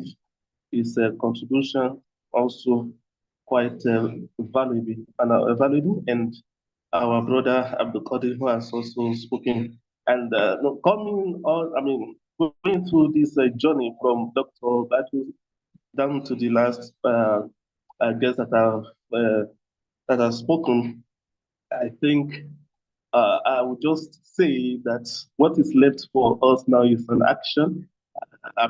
To begin acting on those things, and that would have just been enough for me to say. But notwithstanding, even if it's just one or two words I should add to it to make it more whole and complete. Uh, Mastering article writings from idea generation to conclusion is a thought-provoking and a compelling topic, which I think it is right to deliberate on and to discuss and to understand and appreciate. Uh, Firstly, I think one of the greatest divine endowments on human beings is the faculty of expression and the faculty or the arts of writing. I think these two are one of the greatest endowments on humanity that distinguish us from animals and place us at a pedestal whereby we govern and control the world. So, Allah says, Allah Bayan, we taught him the power of expression, the power, the faculty of expression. That is in Surah Al-Rahman. This verse is declarative of that divine empowerment. Allah Bayan. Allah taught us the power of expression, which comes from the human thoughts, and that's talking about idea. We talk of idea generation, and then to put idea, to communicate it to fellow human beings, we talk about writing. And Allah says, "Alladhi allama bil qalam." Allah is He who has taught man the use of pen, whether you call it pen or keyboard.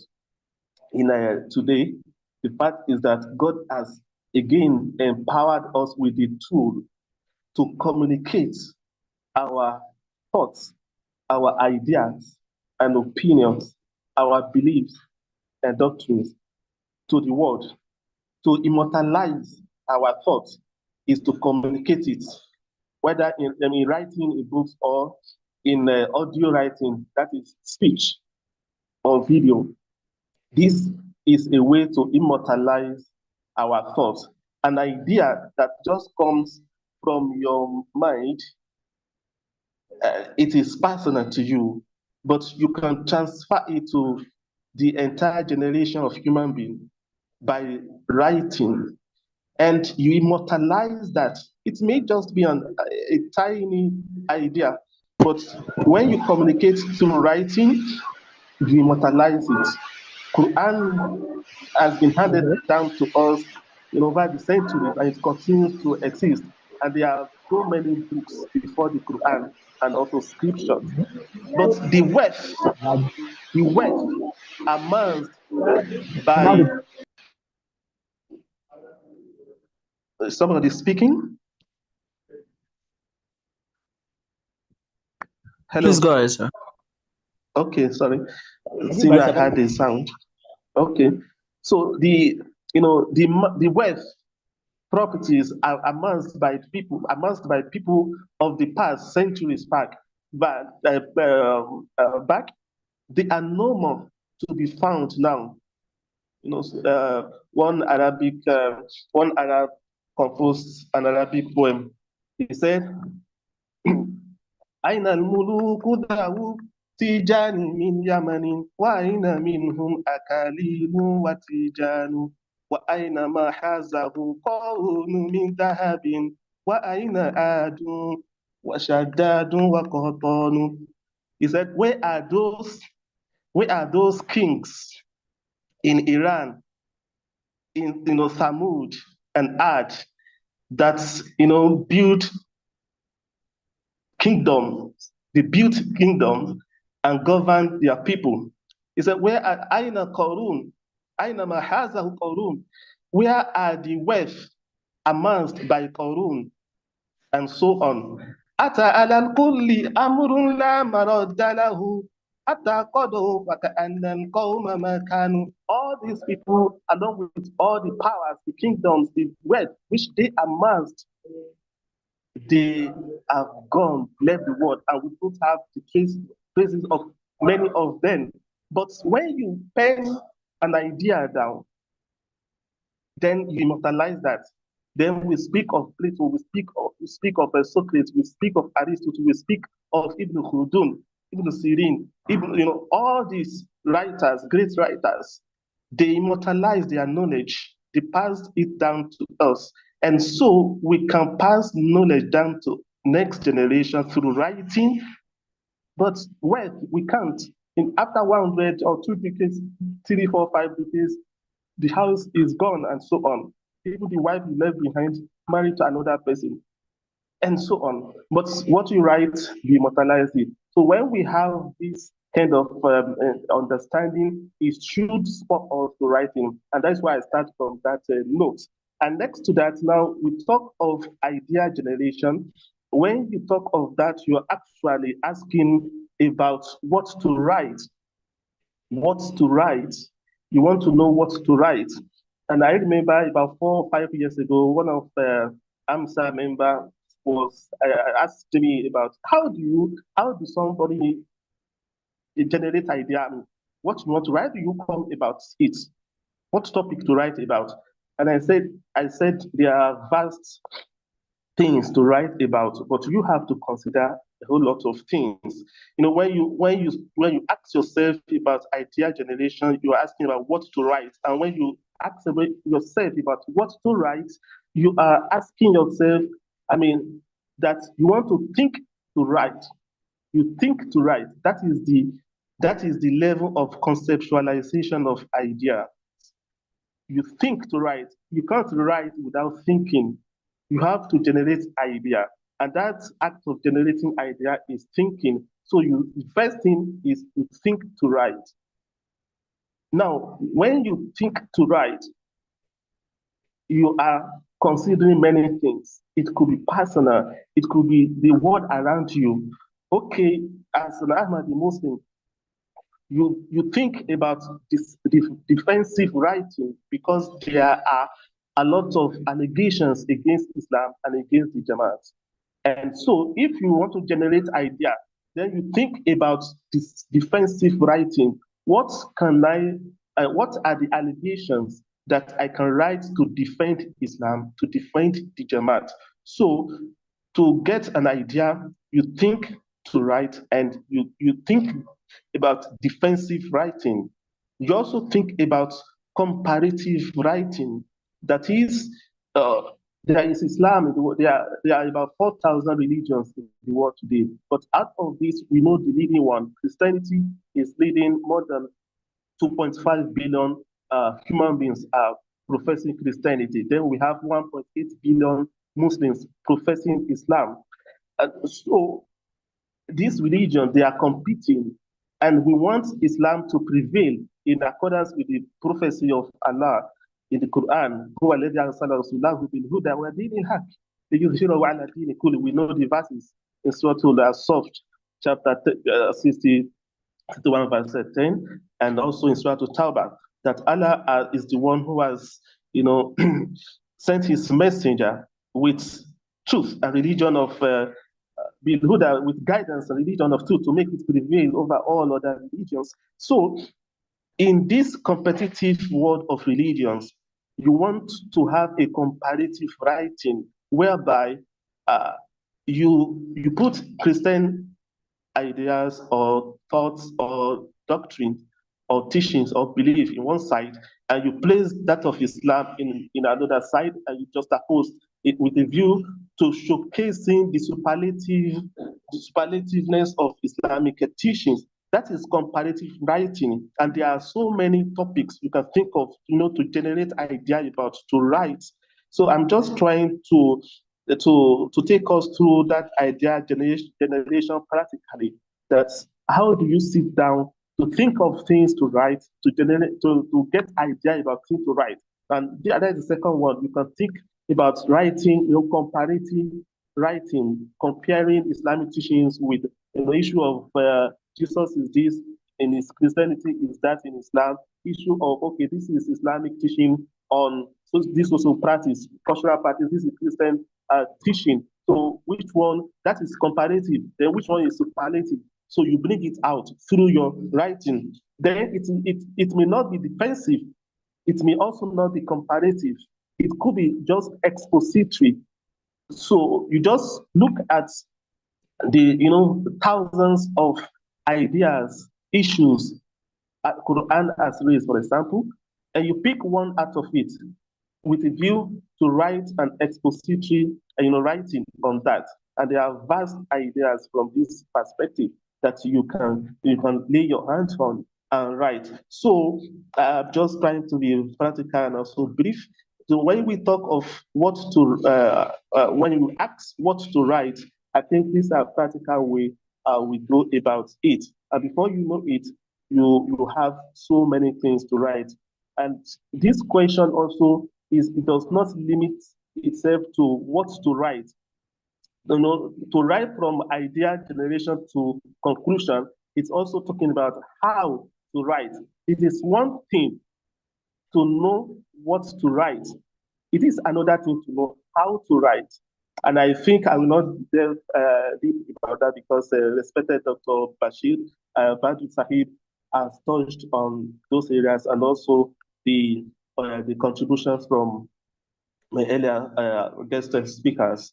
So, but this just to highlight it, how to write.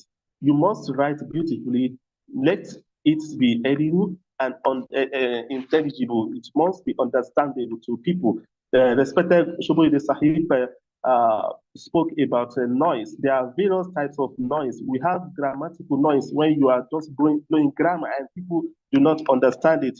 You are making grammatical noise, and so on. So we have to take note of this. Then we also talk of when to write. That is number 3, when to write. You can write always, but sometimes there is specific time to write on specific issue, particularly when it is ongoing, when it is trending, and there and issues keep on trending every day. There are issues arising. So particularly you prioritize issues that are local, because you are a beginner. you want to write about issues in your country. So which people want, it is relevant to the people because there is psychological connection of the people to what is happening locally than what is happening in the outside world. If you publish an article that speak about what is happening in outside the world, because of psychological distance between your readers and where those things issues are happening, they may not read it. It may not be appealing to them, the immediate need. So, in journalism, we call that Afghanistanism. Afghanistanism, that is writing, publishing about issues that do not concern it doesn't have immediate concern to the people around you. So you look at what is happening in the country presently, for example, you look at many issues, then you write about that. That is the best time to bring up your writing and contribute to the conversation on that particular issue. So that is when to write. Don't let it be late before you make your own contribution. And all these, they are very important. So I will not take much time. I think I said I will be brief, and I don't think I'm no more brief now. I want to stop having appreciated the contributions of our elders who have spoken before. And I think as I said at the beginning, what is important is to start writing. Perhaps if you don't know what to write about, you should know how to write about yourself. If you have something about yourself to write, start from that level. And if somebody cannot write about himself or herself, I think that is problematic. And before you begin to write, when you begin to write about yourself, because you don't need to research much about that, you don't need to ask issue. You ask yourself and you begin to write. Then you start practicing from that level. And so this various way to writing. I don't want to go against issues of developing a thesis, conceptualization, introduction, body, conclusion, summary, and so on. I think these have been taken care of by earlier speakers. So once again, I appreciate the opportunity to make a humble contribution to this program. Jazakumullah khairan. Wassalamu alaikum wa rahmatullahi wa barakatuh.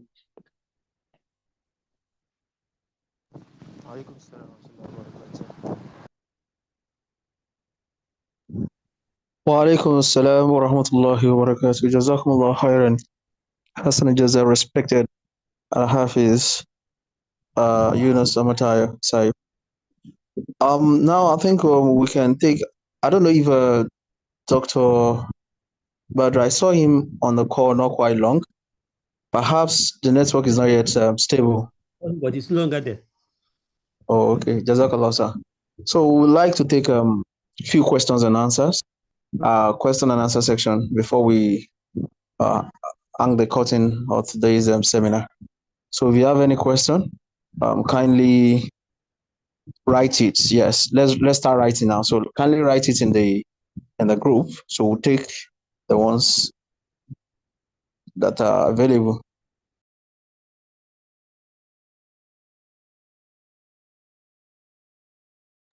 So if you have questions, please write it in the comment. In the chat room.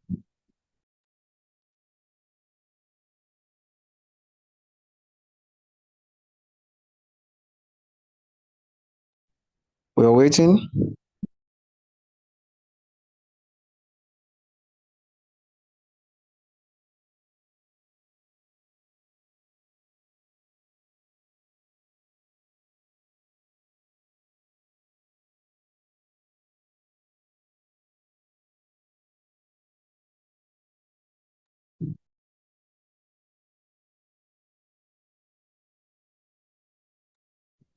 Assalamu alaikum, Chairman Saib. I think to save time, why it is quicker to speak directly them to write, while others may be writing. Anybody that is available to Oh, speak, to ask question, may I think the person can speak directly, while okay. others can write the questions, because typing No also problem. takes time before submission. No problem. Yeah. So if you have, we can actually speak then if we have any question and we are not typing. So let's do that, please. Raise your hand and speak, please.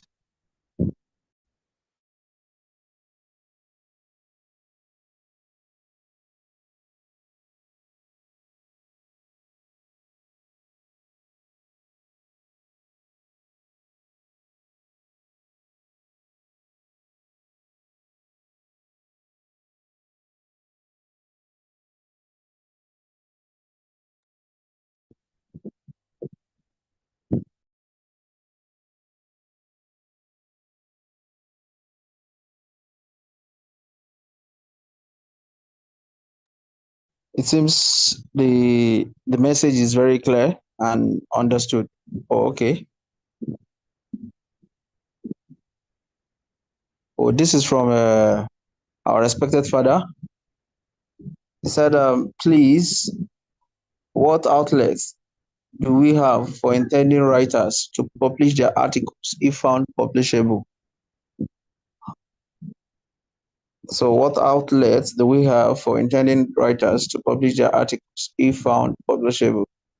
Brother Olaniwaju, I think you should be able to answer this question. Brother Abdulkadir Olaniwaju, as the Secretary of Majlis Sultan Kola. Kindly go ahead.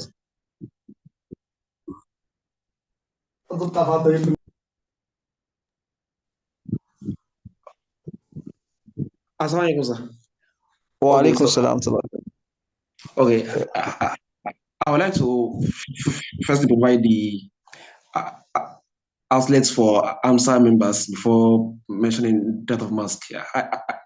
AMSA has a website, and I think there is a plan going for article submission from members for the sake of the website. And also, the IEC is coming here, and I do know that we do have a magazine that we produce yearly. So members do write to the magazine as well. So those are the two outlets that I know of for AMSA. So for mask, so members can write to mask to become a member of mask, and why they also send or their article attached that they want to to publish with mask. So I'm going to write the necessary details that anyone who is aspiring to be a mass member will have to send with with to mask mail. So I'm going to do that in the comment section. The details that they are going to send.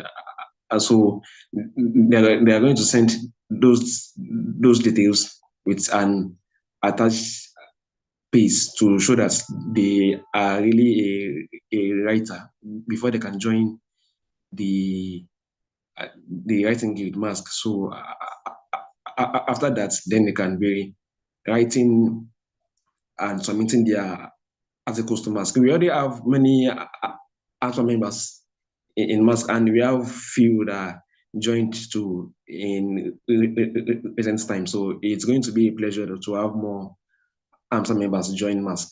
So that's what I have, sir. All right, Jazakumullah khairan.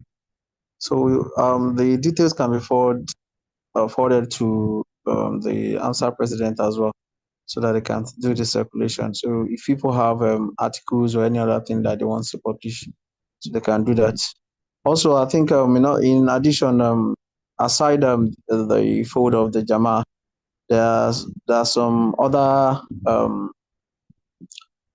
platforms also that people can take advantage of.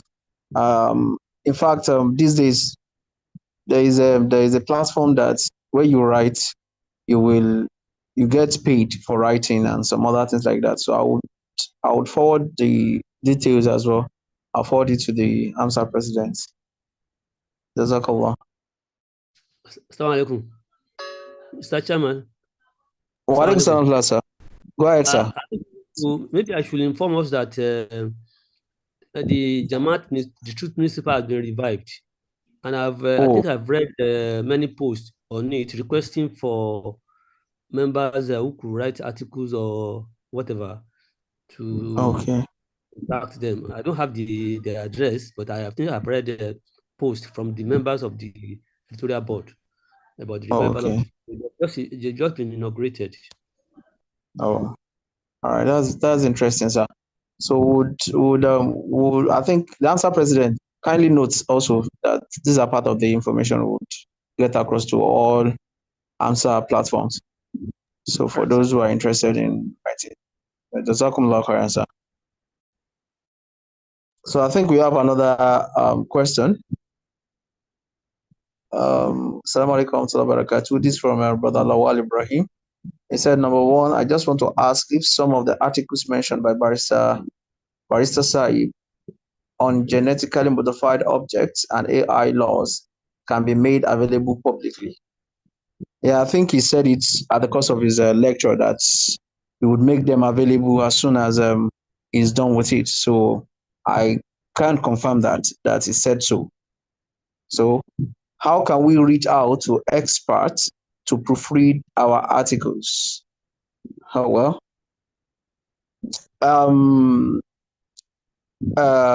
Hafiz Yunus, I don't know if you are still on the call. I don't know if you can help us with the number 2 question. Then the third question is, what are the ways to also proofread articles written on religious stance? So what are the ways to also proofread articles written on religious stance? So as soon as you can take that of 2 and 3 question. How can we reach out to our experts to proofread our articles? Then number 3, what are the ways to also proofread articles written on religious stance? Then we have another question here from Sister Abisola Aminat. Said, Assalamu alaikum, sir. What are the criteria for joining the Muslim Writers Guild of Nigeria? Oh, I think he has said that too, that the secretary said he will share the information about, joining and how you can do that effectively. So, Hafiz Yunus, Bismillah. Is he on the call? Al-Hafiz, are you there?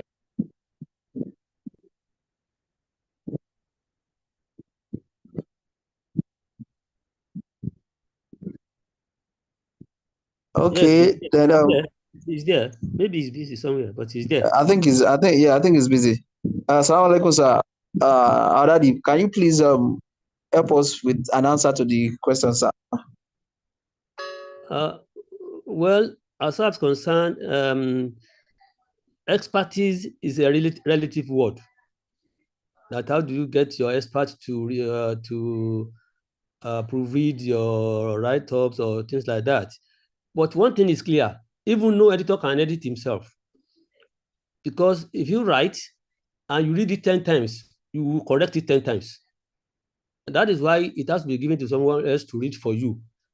Editing is all about not only proofreading, but correcting grammars, correcting structures and things like that.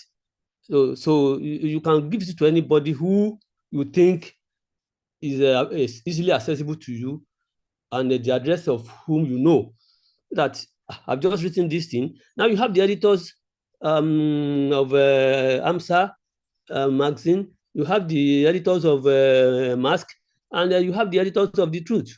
Get the addresses and write to them, send your materials to them. For even in the Majlis Sudan, you have the Ishat department. In the Majlis Ansarullah, you have the Ishat department. In the Lajna Iman, they have the Ishat department. Write your articles and give to those in charge to proofread for you. I think that answers that. It's as simple as that. You don't have to look for a professor, because even if the professor writes, you've had Dr. Barrister Badru, who said even the paper he's writing now, he has consulted Professor Bello, he has consulted Dr. Timani, he has consulted so many people. It's not as if he does not know what he wants to write, or he doesn't know how to write it, or he doesn't have his own idea, but he wants what do you call it? Second opinion. No, not only second opinion. He wants ideas to mix together before he forms his own personal opinion, so that it does not look like just subjective idea.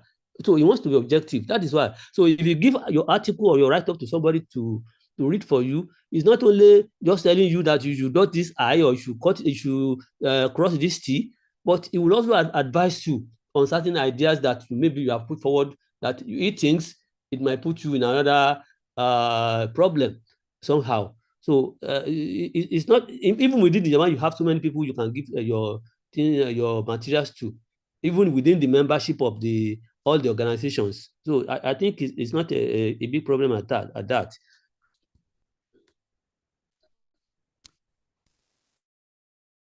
Jazakumullah khairan, sir. So we have from respected chairman, I'm very sorry. I couldn't come on when you were calling me. But okay. Alhamdulillah, our respected father has responded and responded appropriately, I believe. So I'm very sorry. Let me right, just no problem, add sir. that he has told us, and that is the fact.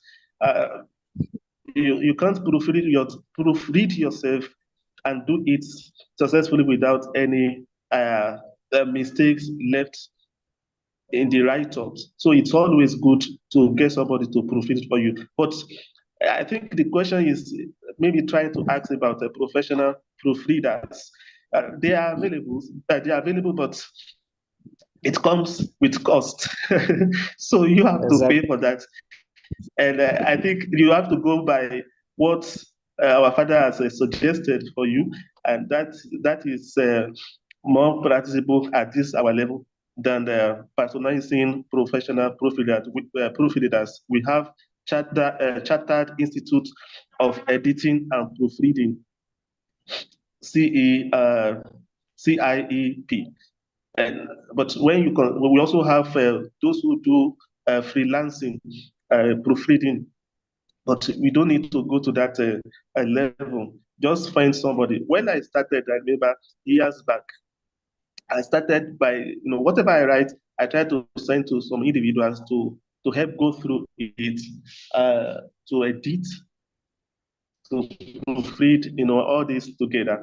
And sometimes up to 4, 5. When I wrote my first book, I think close to 8, 9, 10 people I sent to, and each one of them made a contribution. So you can start.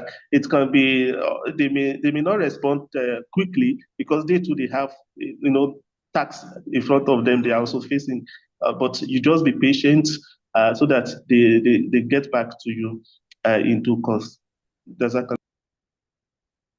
All right, Jazakumullah khairan, sir. I think I saw a question now from somebody here asking, I don't know if I got the question. I can't find it again. The person is asking that can at what level can he understand, or can he get to know whether the idea is what is a publishable idea that is about, or how could he? I don't know if the person can send the question again, please. I don't know. I can't find it here. Could you please send the question again? I can't find the question. But I saw the second question. Yes, yes, sir. Go ahead, sir. Respected Chairman, sir. Yes, sir. Every publishing outfit has its house, what we call house style. In-house style. Yeah. Yes. So even if you send your materials to the Truth newspaper, you still you are still at home. You can be invited and advised. oh, this thing you have written, your idea is good. You know, a time there was that I started the children page on the in the truth, and even primary school pupils were writing. So when they wrote, I edited it and I published with their passport. And most of them now are fathers and mothers. And if they still have the copies of those the truth, they will feel happy seeing it. In some schools, I assisted in publishing their magazines, which I encourage the students themselves from JS1 to SS3 to write, and I edited. They are named there. They have their bylines, which they are proud of today. Although they will know that it was not how they wrote it that it was published, but they will feel proud and they want to write more because of that. Because that is how I started. I started writing to editors' pages in newspaper decades ago. Just write to the editors. Many will be published, many will not be published. Those that were published, I still have them, and each time I read them, I laugh at myself. So it's just like that. You just take it, you just create clear for writing. Once you create clear for writing, you will tumble and jumble. At the end of the day, you stand on your feet. So it's all about starting. That's why I said the hindrance we have is determination to start now. Once you can start now, then you continue to improve on it. That's the magic. All right, Jazakumullah khairan, sir. So in addition, I just want to add that for Brother Tijani Abi, who sent that question, and I think our father has actually, said the origin, or let me say what specifically what your question is directed at. But I just want to add that for journalism, we used to have, aside the fact that you are the writer or the reporter, as the case may be, we have line editors, then we have the editor-in-chief that vets your work. So there's a difference between copy editing and proofreading. So while one deals with syntaxes and some other things, the other one deals with the holistic aspect of your article. So that being said, there's something we call style guide or in-house style. So if you want to determine an idea now, whether your idea is worth publishing or pursuing for an article, the truth is there is no idea that is not worth publishing. Just understand the house style of organizations where your ideas actually fits in. I don't know if that makes any sense.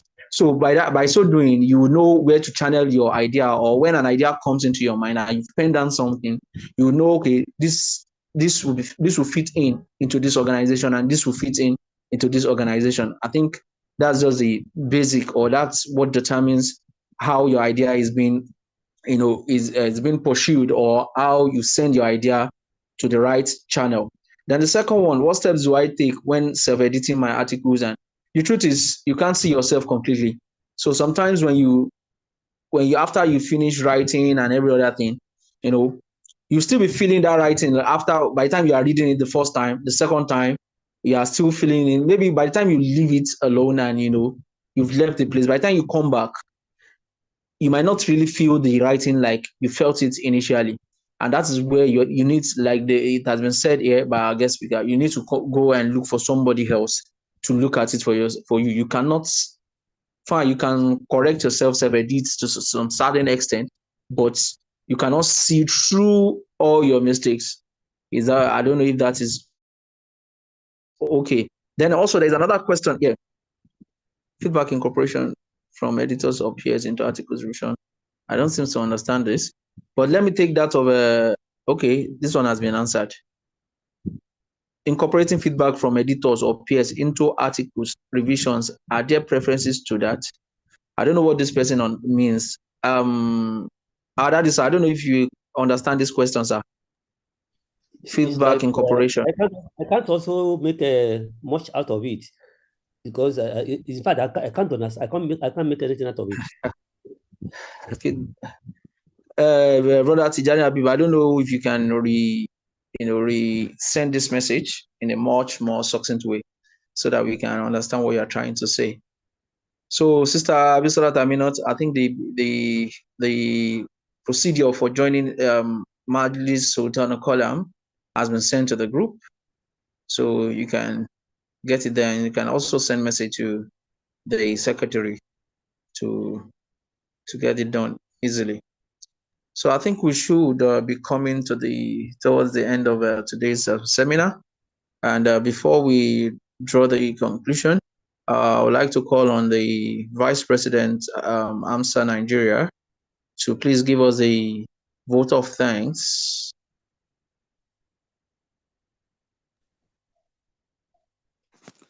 Assalamu alaikum, sir. Wa alaikum salam to the On behalf of AMSA Nigeria, so our respected speaker, even though he's not on the call presently, we say Jazakallah khair. Also to the respected chairman, represented by Mr. Shoyi Sahib, we say Jazakallah khair. Also to our respected invited guests, we appreciate your engagement and contributions. May Almighty Allah accept all our supplications. We say Jazakallah khair, sir. Also to our fellow brothers and sisters on the call, the AMSA and AMSA members, we also say Jazakallah khair. May Almighty Allah accept our supplication as well. So once again, I say Jazakallah khair. Assalamu alaikum, sir. Wa alaikum salam wa rahmatullahi wa barakatuh. Jazakumullah khairan. So, AMSA President, sir, I don't know, do we have information or announcement?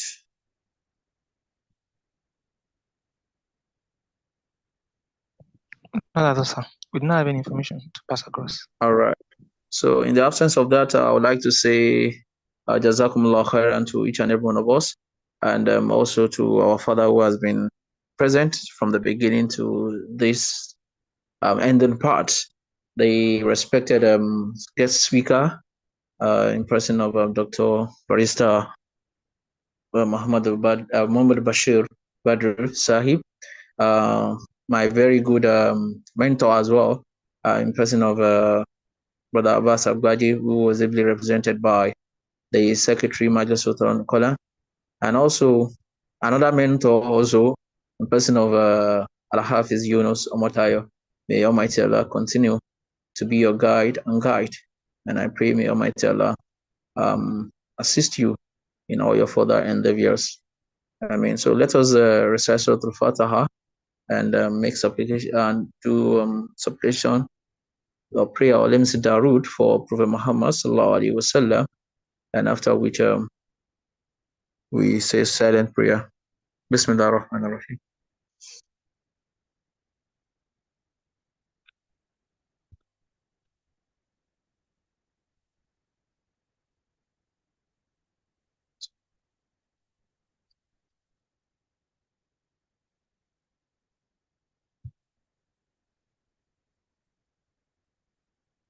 ربنا آتنا في الدنيا حسنة وفي الآخرة حسنة وقنا عذاب النار ربنا عليك توكلنا وعليك النبنا وعليك المسير آمين. السلام عليكم ورحمة الله وبركاته.